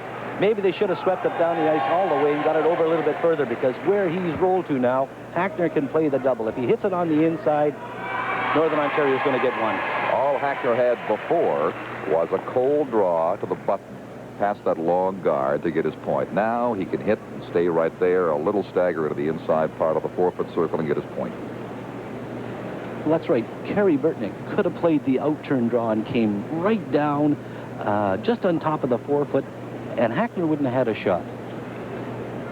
But he elected to play the hit, and where he rolled to is a very bad spot. Not a cinch shot for Hackner by any means here, because he can't afford to roll out. He'd give him 2. But he now, as Doogie said, has the opportunity to get a point here where it looked like it was almost impossible for him before. At least very, very difficult to get that point. The only thing in Manitoba's favor is this is a very treacherous spot in the ice. A rock has a tendency to flare out. If he throws any kind of weight, it'll run absolutely straight, fall back a shade, and then maybe curl a bit at the end. So I'll be very surprised if he throws this one very hard. The last rock of the 7th end is on its way. Lang calls them off. Oh, it's got a long way to curl. A long way. Now it's starting to make a move. Here it is from the top. Needs a roll. He's got it. 1 point for Northern Ontario. Whoa, let me tell you what a pressure shot that was. Not so much from the degree of difficulty, but from the fact Manitoba is lying 3 and you have to make this shot. And look how well he executes it. Has to hit it on the inside and plays it absolutely perfect. So Hackner regains control in this game. He reestablishes a 2-point lead over Burtnyk of Manitoba, leading at 4-2 now. 7 ends complete. We'll be back right after this. Of course, Hackner battling back and almost caught at one point. That's right, yeah. It was a very much different game from this one. We got a couple of breaks early in those first few ends and got ahead 6, and then we sort of had to hold on for the rest of it, and they almost caught us. Kerry, I have to ask you, Rick. Kerry Burtnyk had a chance to play the out-turn draw and maybe steal 2 points, and he elected to play the hit. He made a good hit, but unfortunately he rolled to the wrong area. Would you have played the draw there or the hit? Well, I think I would have definitely played the draw there, either the out-turn draw to the front of the 4-foot or 8-foot, or he could have even played an in-turn tap up there and be lying 2 buried. You know, he played, well, a shot that turned out that Al Hackner gave him one for the end. And like you say, if he would have rolled the other way, Al would have had to draw the button. But I think he should have maybe played the out-turn draw there. Certainly made it easier for Hackner, no question about that. And now, of course, in the seventh end, it's 4-2 Northern Ontario. They've regained that command of that 2-point lead. And, of course, the later it gets, the bigger those 2 points look, is now Manitoba playing corner guards on the left side. They've got one. And everything in sight has to be removed by Hackner. Well, we're going to have the Bison return to the Bear here. I guess she got away on him for a moment. And here is Rick Lang. He doesn't want to hang around, of course, and we'll pick it out of there.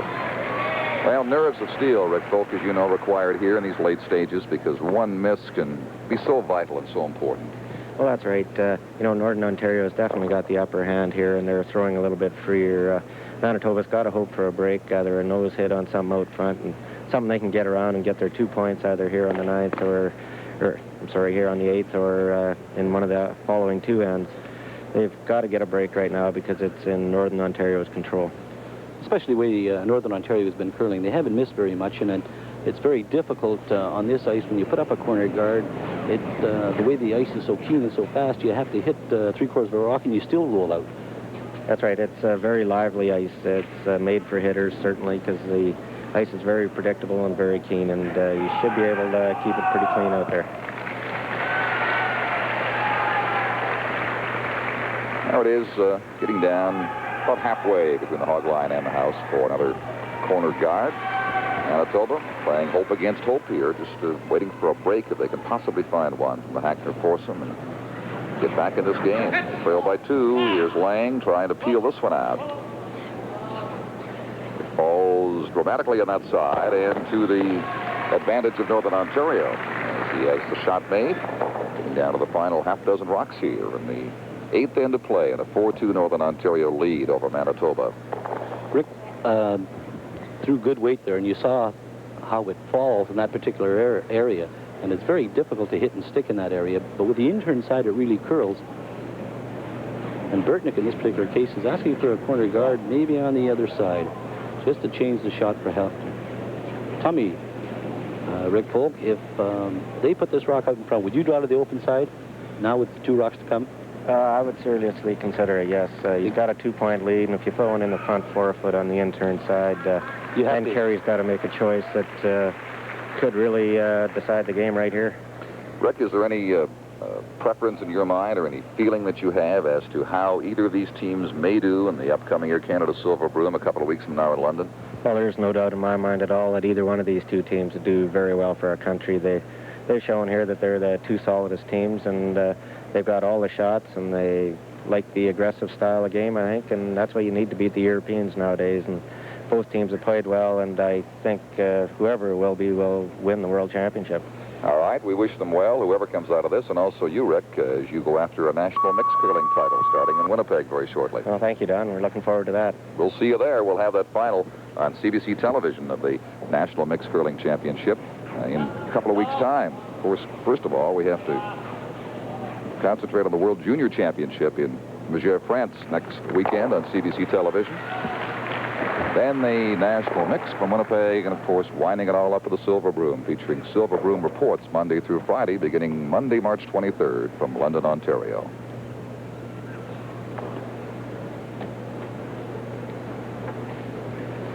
Christian Sorum back from Norway, former world champion, former champion Bob Nichols, Bud Somerville of the United States competing. Good field lined up for the Silver Broom. And of course, either one of these teams, as Rick Folk says, should do very, very well in that World Championship. And you have to admire that Bud Somerville from the United States, don't you?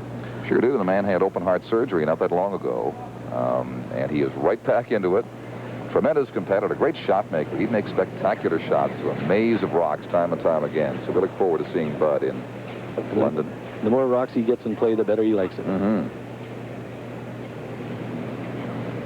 And of course, that is exactly what Burtnyk is thinking right now. The more rocks I get in play, the better I like it, but he can't keep them in play. And goes on to the 12-foot with this one over on the left side, near the tee line. Line shot, nothing else is around. as Hackner and company have peeled everything out that has been there as a potential problem to them.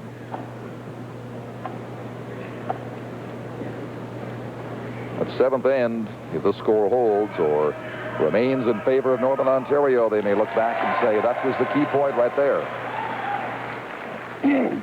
When Hackner was able to get a point because Burtnyk made a takeout and rolled in an area where Hackner could simply come down and use it to get shot rock, and he did beautifully. And one lonely rock in play, and Hackner threw the in-turn with his first rock, so he knows how that ice will react out there. He wants to make sure he gets out to the broom, keeps his weight up. They yelled right away. Good line, right on it. He'd like to stick around and will to make Burtnyk make himself a shot here to blank the end.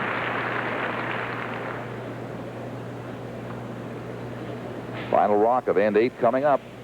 Burtnyk knows exactly what's required, and he hurries back to the hack to execute the shot. And Kerry would like to blank this end and maybe get something started in the ninth end. He doesn't want to take a point here because that would leave the advantage of last rock and a 1-point lead to Northern Ontario, and that's a tough, tough position to be in.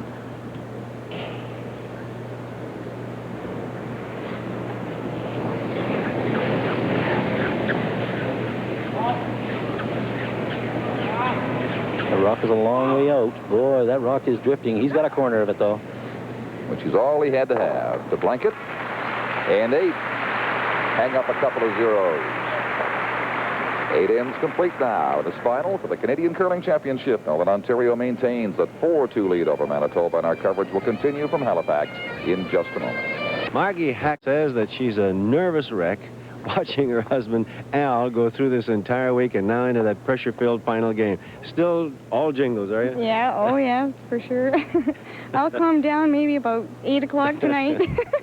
I don't think you have enough pins, really, Mark. Well, they fall off, you know, so you can't put too many on there. Yeah. Incidentally, this one has a picture of their son, who is about 2.5 months old and who has been named Tankard.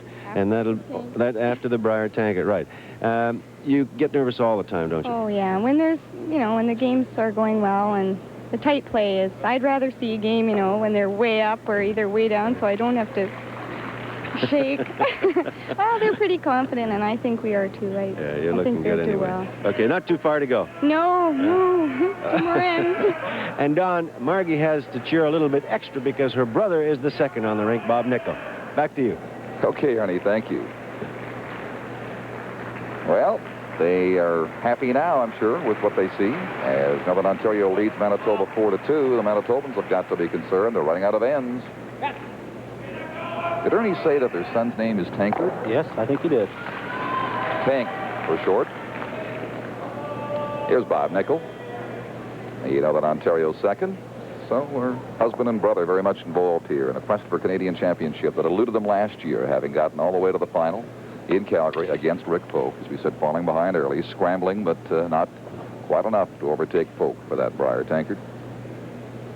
Scrambling right now is Burtnyk with Spencer in the hack, throwing guards up all over the place, hoping there'll be a nose hit or a miss and they can get something going to get them back in the game. Being down by 2 right here against a sharp-hitting team like Northern Ontario this late is a tough situation for the young Manitobans. Well, it is a difficult situation because if they do score 2, they're still tied up coming home, and Northern Ontario will have the advantage of last rock. You know, and Burtnyk's going to have to get 2 points to get back in this game because Northern Ontario is playing a very strong hitting game. They're peeling everything off. The last 2 ends. But strange things have happened in curling games, let me tell you. One rock can suddenly change things around quite dramatically, as we've seen so many times before. We mentioned the World Junior Championship in Megève. It is underway now, and of course Canada's standard bearer is Denis Marchand from the province of Quebec, who won the Canadian Junior title last year. He'll be carrying Canada's colors. Wish him well, and we'll keep you informed as to his progress on Saturday and Sunday in that World Junior title over in France. Another good shot made by Northern Ontario to get this one out of play by the second, Bob Nickel.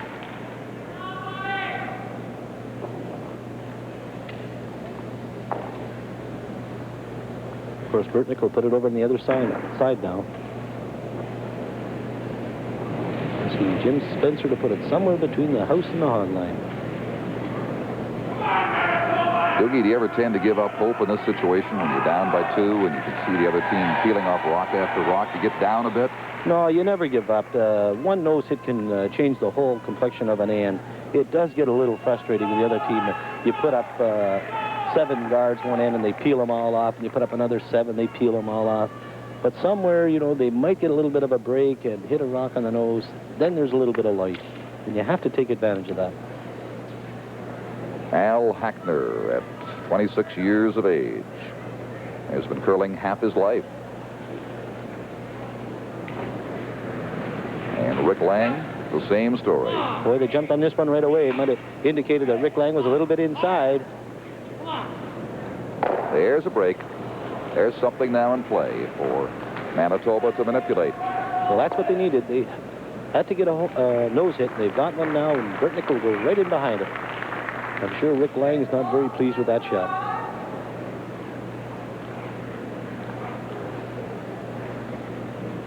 And this is one of the few times that I haven't seen Mark Olson ready to shoot. Yeah, normally he'd be out of the hack with a rock across the first hog line by now. And that's what they're shooting for. The Labatt Gold Tankard, emblematic now of Canada's men's curling championship team.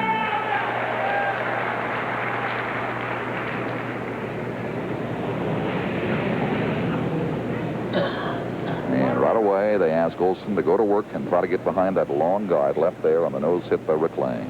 Well, you can see he's going to be well by the guard. Do a lot of curling from the hog line in. He's going by that guard by a good foot. Which will indicate he will not be completely buried. Now it starts to curl, however. It comes down into the 8-foot ring, but it is visible from the other end, not totally buried by any means. No, in this type of situation, when you're down 2 points and you have to score 2 to get back in the game, you have to get that rock very tight to the guard so that you can get in behind. Now with Northern Ontario, Rick Lang comes down and hits that and rolls to the center. You're in a tough spot. You can see it's fairly wide open.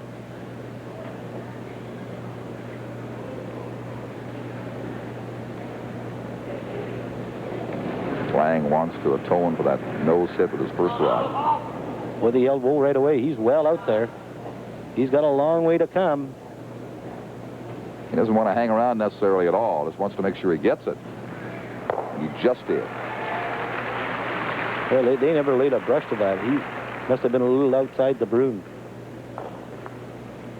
Of course, now it allows Mark Olson to get that rock in a little better, a little tighter, and maybe just a little bit deeper. Yes, he had a test run the first time. Gets a second chance on it now. Conversely, they jumped right on it right away. That rock is starting to cut. Now Kerry Burtnyk calls him off it. He's got lots of room. And not only that, he's got nice-looking weight. He may be just a fraction strong. He is stronger. He is much stronger than last time. Lang is going to go to work and take this all the way out if he can. And he does. Olson has overthrown it. That is a bad, bad mistake when you're down points and you have last rock. If anything, be short. Oh, so at least you can utilize it. He knows it. He is not happy at all.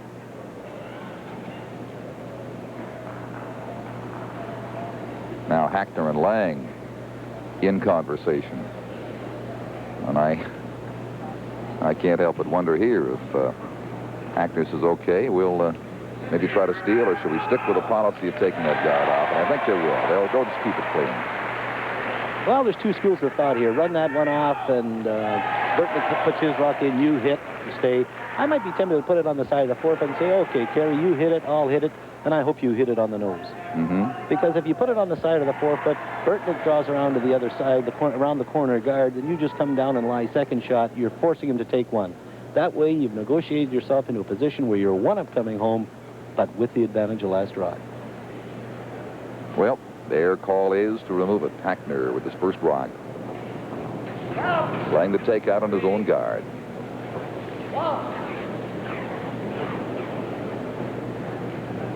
And that's it. Nothing in play. 3 rocks to come in 9. 4-2. Northern Ontario leads.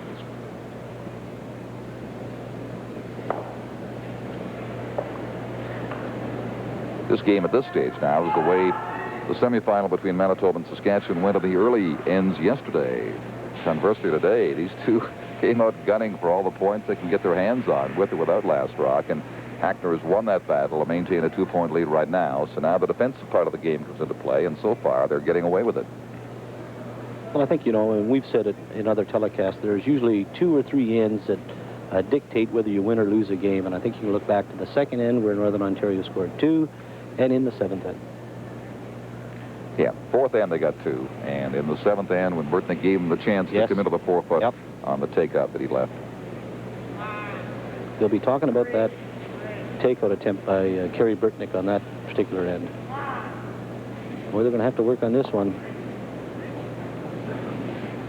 He's got to be on with this. He only has the 2 rocks left in the end now. He's got to pray for a miss from Hackner to get his 2, or else face the possibility of being 2 down coming home. Although he may well try to take one here and attempt to steal for a tie in the 10th end. Doogie, would that then be the best policy if it came down to that? Well, I would sooner be 2 down coming home with the advantage of last rock. With last rock. Huh? Number 1, you're assured of 1 point, and you're going to gamble for all you're worth to get 2, and then maybe try to steal one in the extra end. Well, we're... you're really between a rock and a hard place in this situation. A little bit premature because, first of all, that situation has to arise until Hackner takes this one out of there. Manitoba's still playing for 2. You didn't like that little pun, eh? Between a rock and a hard place? I thought I'd let it go.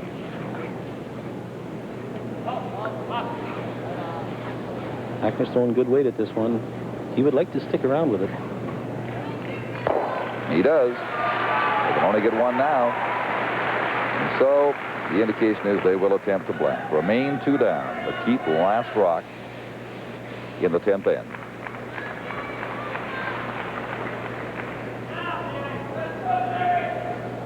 The Northern Ontario team has played a flawless 2 ends. Except for that one nose hit by Lang, that was the only rock really that they missed.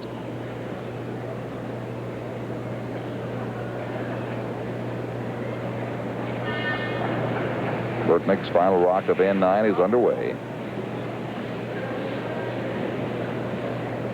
Sweeper's just watching it so far, hoping it doesn't curl too much. It's on the outside of the rock all the way, and he peels it out and gets his blank for the 2nd end in a row, but time is up now. He's only got 1 end remaining to somehow manufacture 2 points to tie or 3 to win.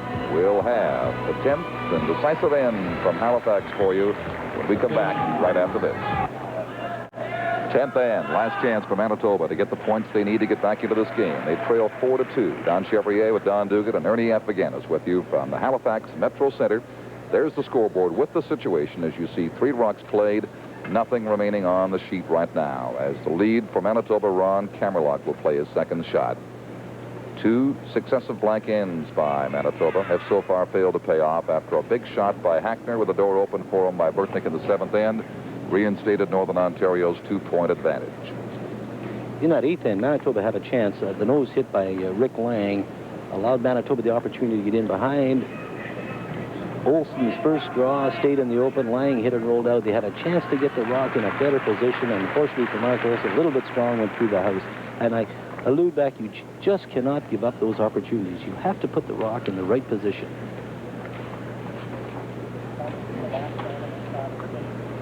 Hackner makes the play on this one, and what do we have here now? We've had a bison, a bear. Oh, that's a bird. Nondescript looking bird, isn't it?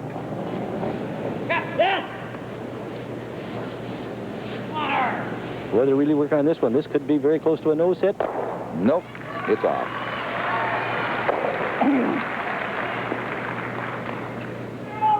Northern Ontario getting this job done here with eliminating yellow Manitoba Stones into this 10th end of play. And Burtnyk, although he knows he's not quite out of it yet, has to be a little disheartened here because, as Don said, he was unable to capitalize with Olsen in a previous end on an opportunity given them. And since then, he hasn't had any opportunity. Hackner and company haven't missed.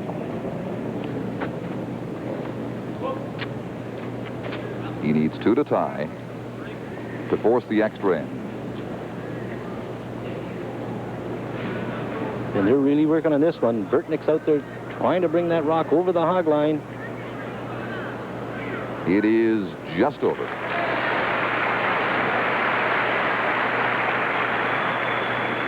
And there is the tankard awaiting its new holder to replace Rick Folk out of Saskatchewan, who did not advance beyond the club level this year. And you have to wonder if they might reconsider defending national champions getting a bye into the next round of playdowns at a higher level. Well, I'm firmly a firm believer that maybe the Canadian Curling Association, Look at this. Sorry, Don, there's a miss. should really have a long, hard look at the playoff system in each province, because each province has a different system for playoff. Rick Folk, defending Canadian and world curling champion, he has one chance. If he doesn't get out of his club, that's it for the year, and I don't think that's right. And right now, that miss you just saw by Northern Ontario may represent the last chance for Manitoba to get back in the game. They finally have a break now. They have 5 rocks left. They trail by 2, and there's something in play they can start to work with. Well, potentially, Manitoba's got a chance here now. One corner guard up. They're going to throw another one up.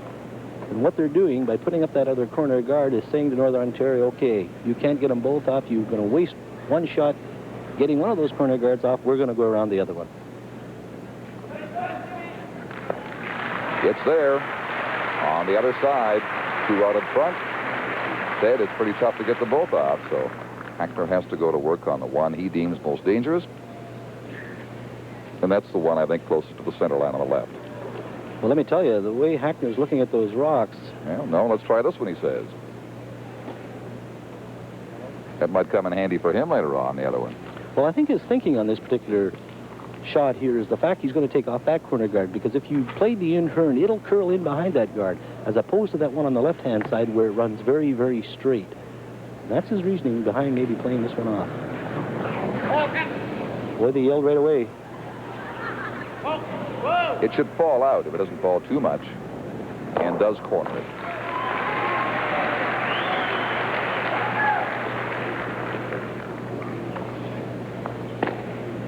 Now, if you were Kerry Burtnyk, would you go in the house now behind that guard?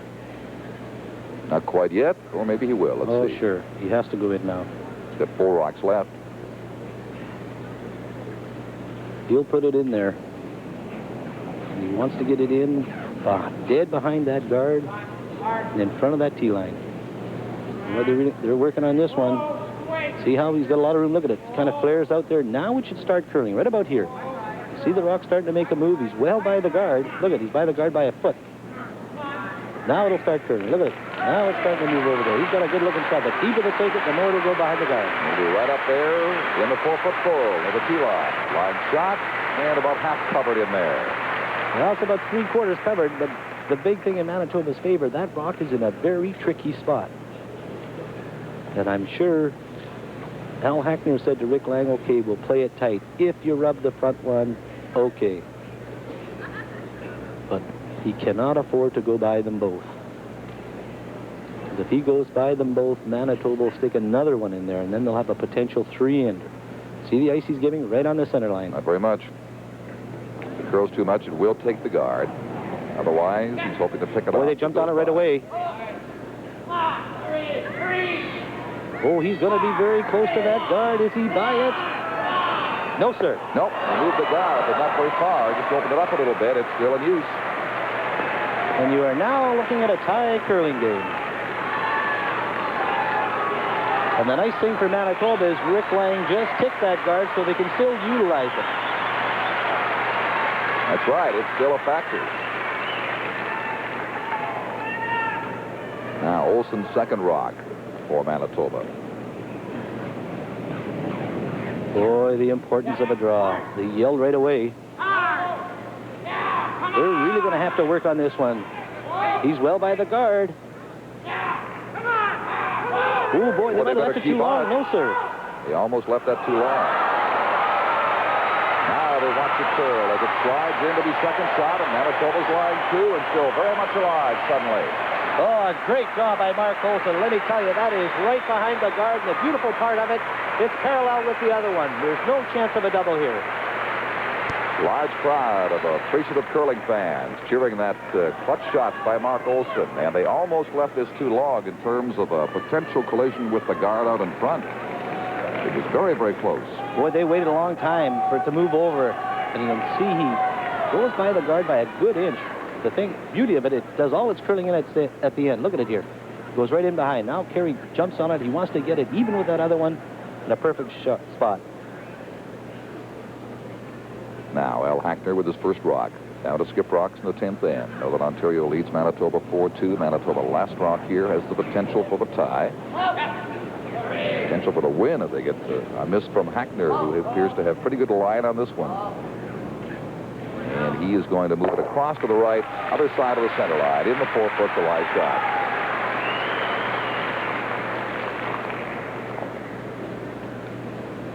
I think he wanted to get over in that area a little bit further where it's trickier. Oh, sure, he wanted to roll away over the right-hand side. The further he rolls to the right-hand side, the less the opportunity for Manitoba to hit and roll behind that corner guard again.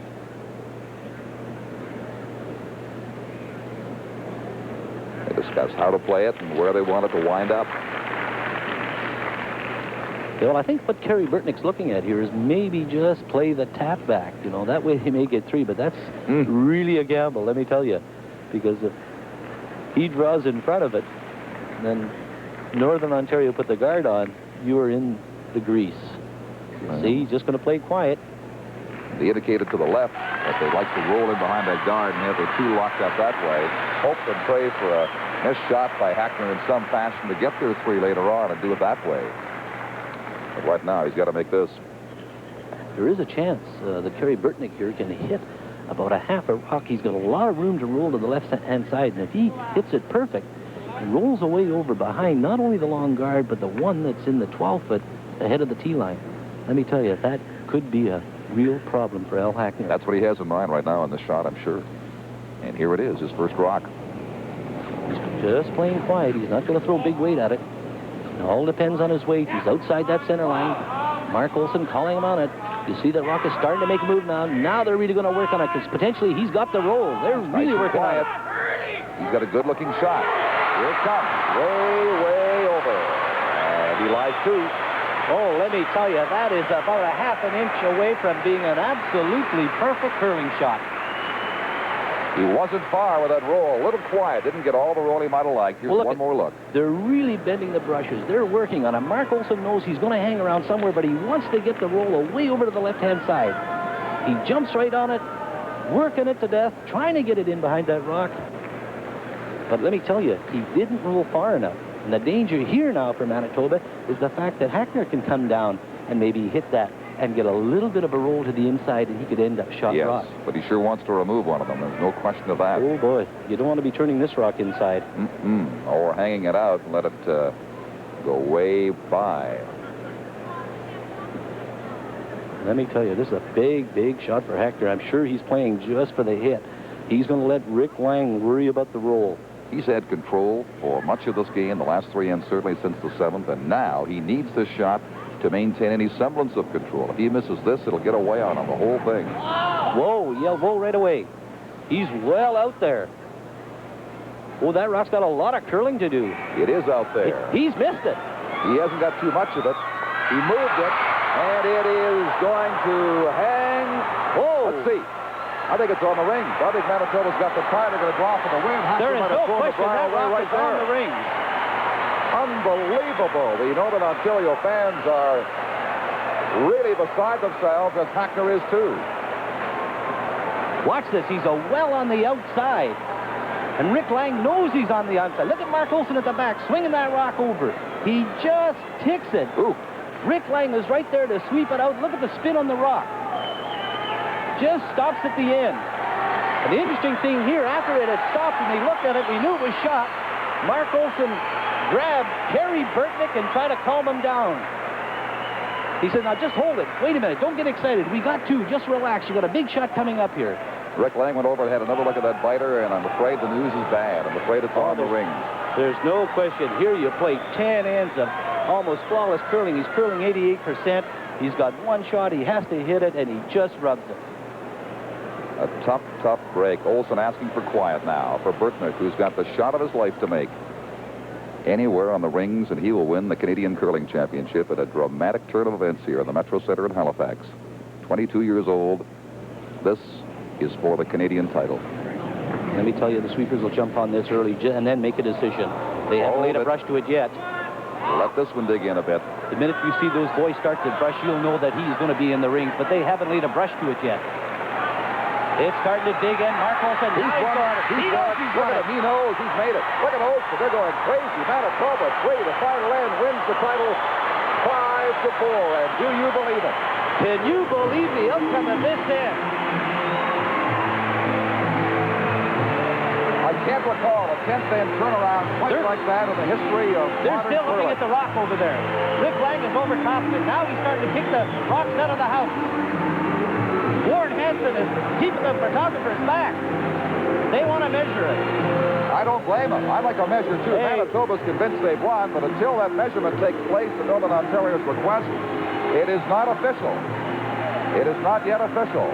Although from here, the top shot, it certainly looks to be on. The rings can be off. I don't blame Lang for at least asking for the last chance Northern Ontario has, the measurement. Do you remember back to 1972 in Garmisch-Partenkirchen, a kicked rock? And the official now is somewhat leisurely making his way down to the far end with a measuring device, as they at least made sure they protected that rock and did not kick it off with the rest. You see some space there, but it's how it looks from over top, of course. If the plane is biting on the surface, the outer 12-foot ring, it is the third point, and it comes right down to this. That's exactly before right. we know that Manitoba's win is official. It's the striking surface of the rock that has to touch the outer edge of those rings. Mark Olsen right there having a look at it. Yep, it made contact. Manitoba has the Brier. Oh, you have to feel sorry for Al Hackner, and the game of curling was very cruel to him today. He curled absolutely flawless for 9.5 ends. Let's join Ernie in a happy young Canadian champion skip. Ernie. Thank you very much, Don. Hey, Mark, come on in here. Come on in here, Mark. These two, I thought you were going to go crazy. I am going crazy. Wait till later. You think I'm going crazy now? I was worried that when you were jumping up and down, you might slip on the way down and break the back or something. A lot of curling to do yet. I did that in Manitoba, so I stepped on the other sheet this day. Congratulations, Mark. Can I say something? Yeah. You Hi, can. Graham out in Inwood. Hi, everybody in Winnipeg. Okay, Mark. Congratulations. You too, Kerry. Super. I know that you were a little worried when you threw that stone down there. You were very concerned. At least you had that concerned look on your face. Then when they started to sweep, you knew it was in there okay. When it hit the hog line, I knew it was there. I told them before I threw the rock, just don't jump it, because the ice was so keen today that you could take it a long way if you just waited. And we just had to make sure that it wasn't going to be heavy, and then we started sweeping, and we knew we had it. When that rock of Hackner's just missed and allowed your stone to stay just outside the ring or just on the ring, suddenly you knew that you could win it with one in the house. I noticed that Mark came to you, talked to you. What did he tell you? He told me just to wait a couple minutes and calm down, because just take a few deep breaths to calm myself down, because the adrenaline was flowing so much that I could kick out too fast, and the ice here was so keen you had to really be careful. What was actually going through your mind as you went back down to the hack? What were you concerned about then? I was just mainly concerned about making sure I was to the broom and not heavy, because I could throw it almost anywhere from the tee line to the hog line, and the sweepers would get it there, because they could take it a long way today. And as long as I got on the broom, I was down that keen spot, then we were okay. About 2 or 3 ends before that, it didn't look good for you, Kerry. No, it definitely didn't, but we've been fighting back all year. Our provincial, we won very similar. Just when it looked like we were out, we came back, and it's just a great way to win. When you're sitting back in the hack, does the fame sort of come to your mind? You're saying all of a sudden it's there, the silver broom is next, all these things that could happen to you. Do those enter your mind? Well, I didn't really have time, because I didn't think the whole end, I was hoping that we might be able to tie. And then when Al let his last rock go, it just hit a straight spot. He didn't overthrow it. I couldn't believe that ours hung on, and all of a sudden everything hit me at once, and it felt like everything was more or less over, and then all of a sudden, here we are. It feels great. Congratulations. Here you are, the Brier champion. A great victory, Kerry. Congratulations. Thanks a lot. All right. We'll be back with more from the Bat Brier right after this.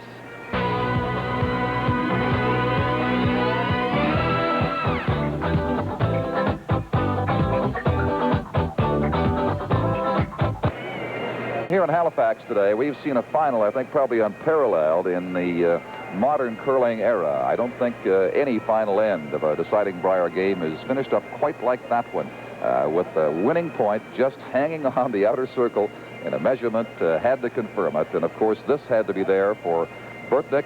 And as Doogie said, once you saw them sweep, you knew it was going to be there. And Burtnyk was the first to realize that. In behind the shot. There goes Olsen.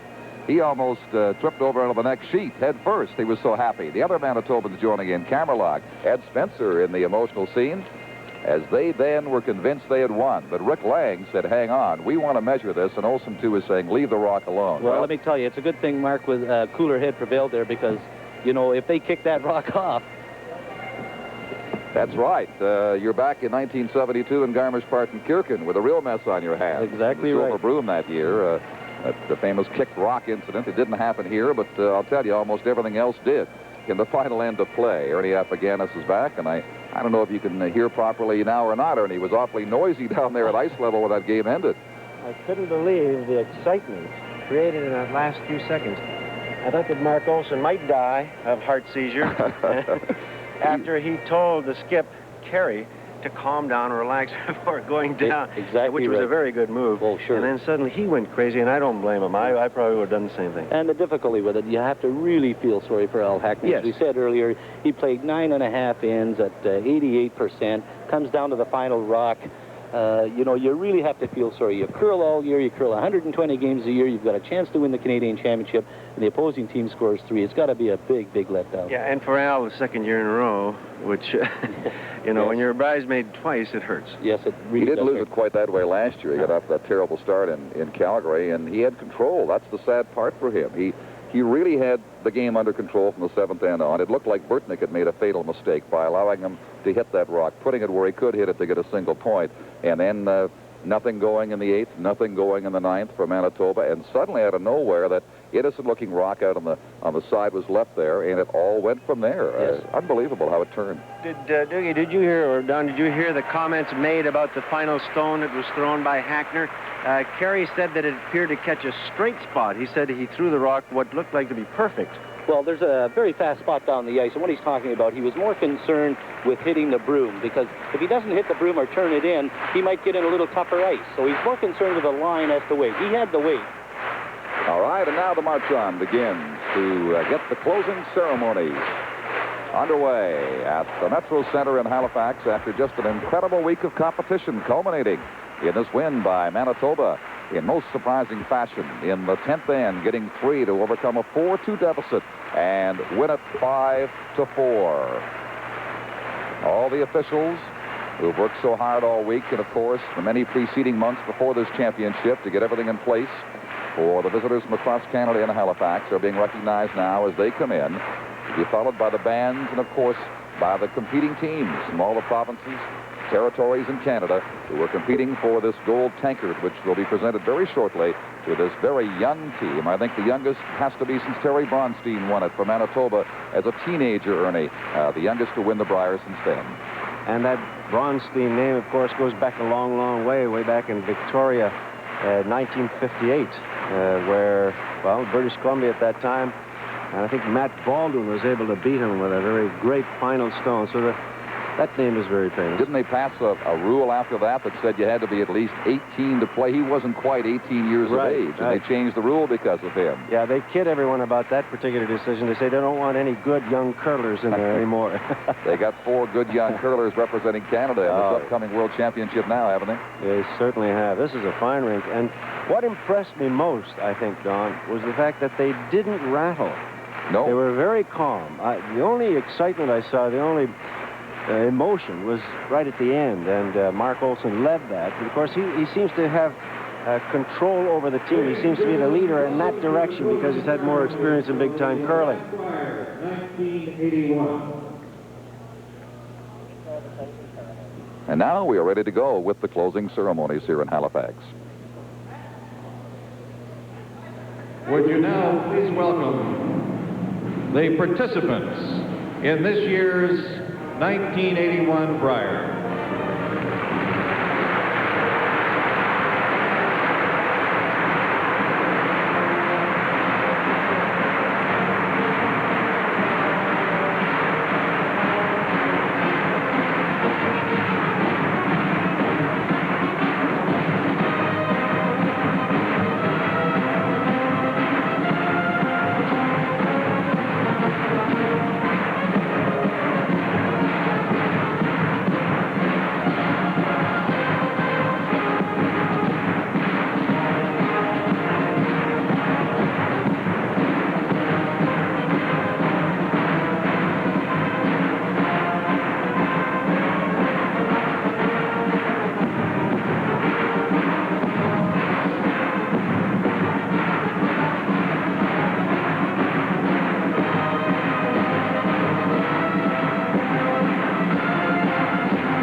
It is my pleasure at this time, ladies and gentlemen, to welcome the curlers who participated in this 1981 Labatt Brier. Would you welcome them, please?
The other 10 we didn't see today, played here all week, coming in now.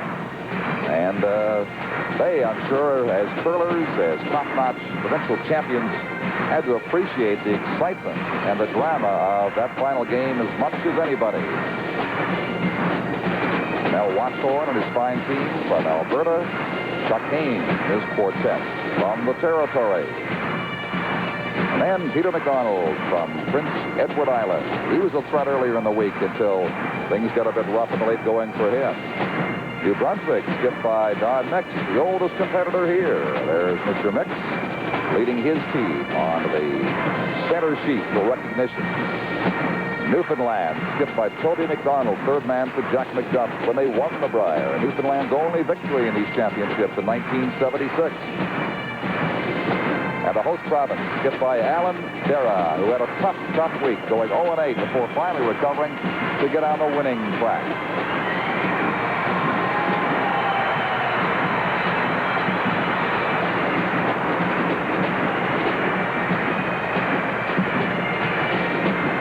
And they're filing in, taking their respective places left and right as we get ready to salute the new champions of curling in Canada and the very heartbroken runners-up from Northern Ontario, who lost Ernie in probably the toughest way imaginable.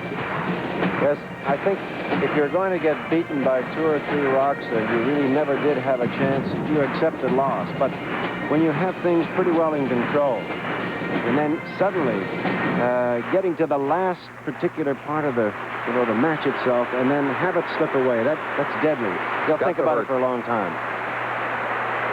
And now the runner-up rink in this year's 1981 Labatt Brier from the Fort William Curling Club in Thunder Bay, Ontario.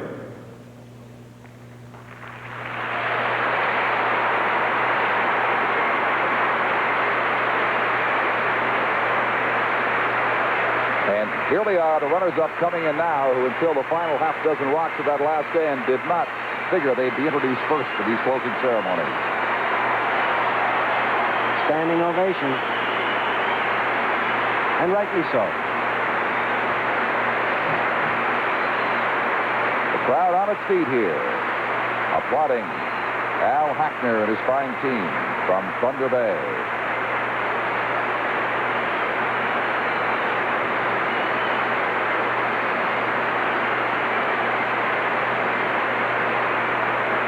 They came so far to get so close and then be turned away. That's a warm ovation for this rink. You can see it in the crowd.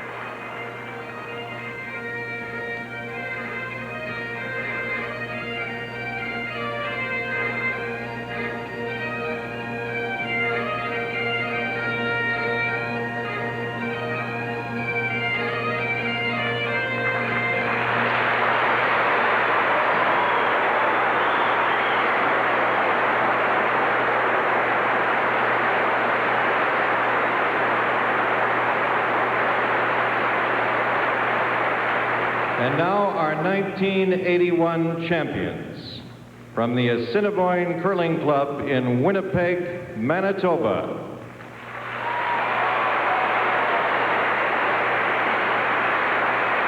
That is 2 national championships for the Assiniboine Memorial Curling Club in 2 weeks. The juniors, of course, won the national title in St. John, New Brunswick, and now this.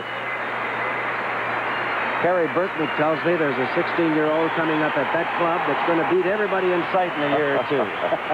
Stay tuned. More to follow in the years ahead.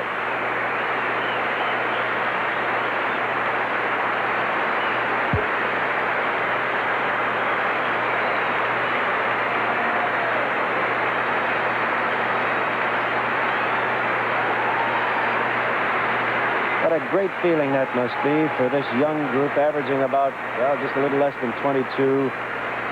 The first time in the Brier, a great championship, and much, much more to come because of their victory today. Burtnyk and Spencer, 22 years, and Kaberlock, 21, Olsen, 23.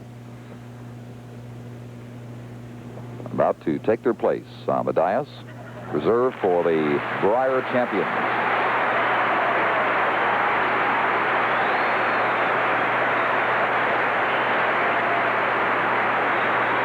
I'd like to now call upon Mr. Sidney Owen, the Vice President of the Labatt Brewing Company, to not only say a few words, but to present the Labatt tankard to the winning team. Wasn't that a marvelous Brier?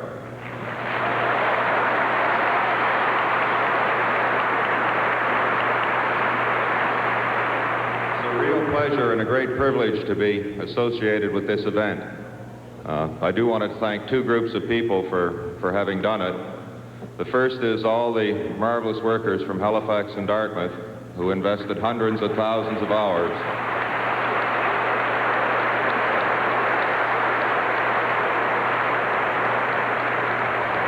Did just a great job. I've heard from most of the curlers, most of the visitors, just a marvelous job. Thank you very much. The last group, not the last group, but the other group I would like to speak about is the people who the whole effort is done for, and that's the curlers. They gave us just some terrific stuff. 2 playoffs, last rock, very nearly an extra end in the final. Just a fantastic job. Great curling. Thank you very much, all of you.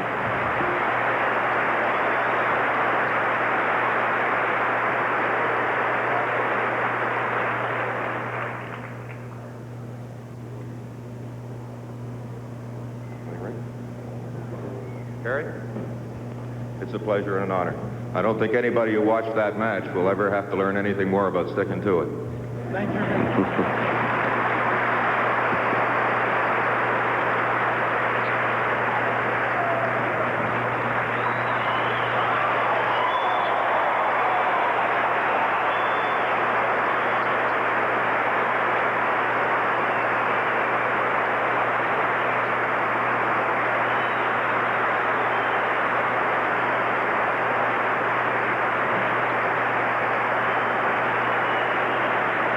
I would like now to call upon C. Swat, the president of the Canadian Curling Association, to present the championship banner and pin.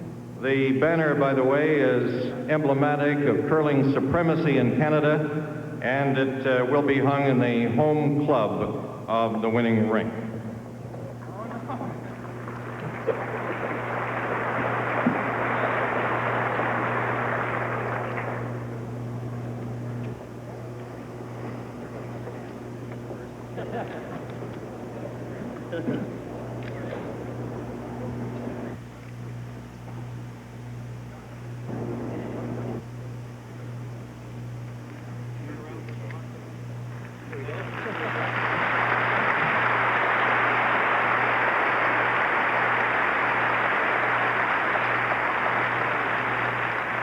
If we could now prevail upon the winning skip, Kerry Burtnyk, to come down and say a few words, please.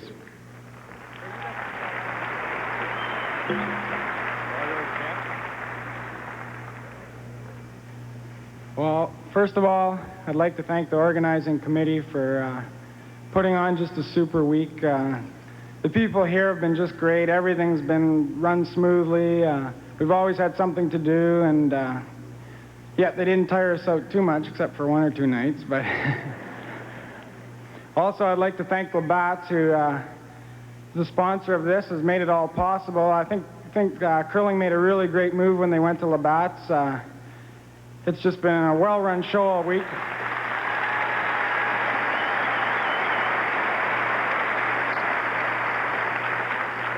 And last but not least, on behalf of my team, I'd like to thank all the rest of the curlers who've been just great to us. Everybody's been really friendly, and there's a lot of super teams, and I hope we see you next year.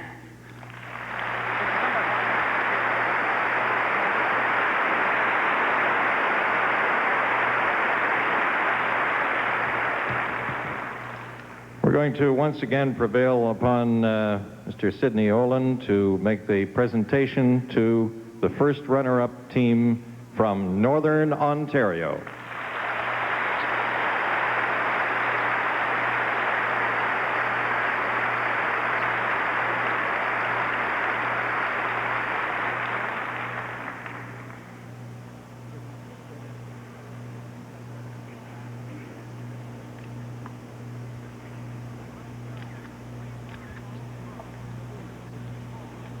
I would also like to introduce Mr. Rod McLeod, the Vice President for Eastern Canada of the Labatt Brewing Company, who is going to make a presentation to the second runner-up team from the Assiniboia Curling Club in Assiniboia, Saskatchewan.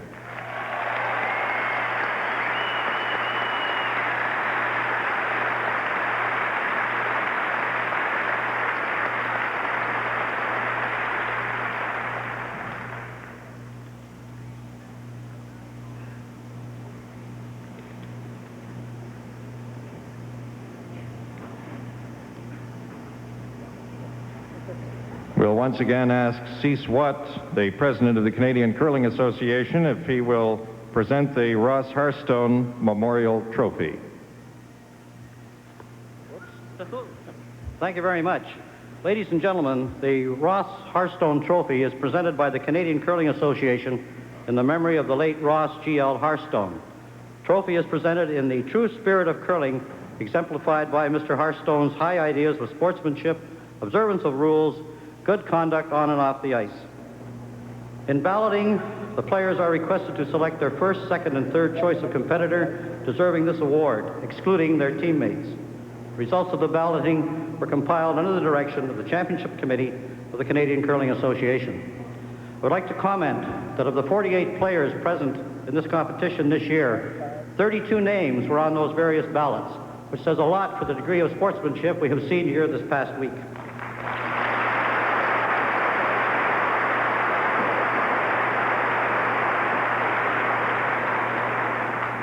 I'm very, very pleased to announce the winner of this year's award for 1981 is a member of the Alberta team, Mel Watchhorn.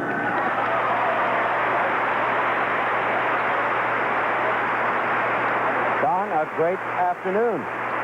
Super afternoon. Couldn't ask for a better final than that, Ernie. Okay, join us next week as we bring you the World Junior Curling Final from Megève, France.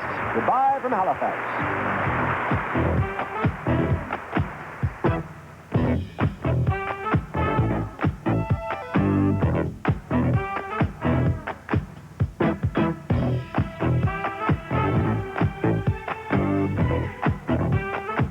Sports Weekend is a presentation of CBC Sports. Our executive producer, Jim Thompson. The producer is Lawrence Kimber.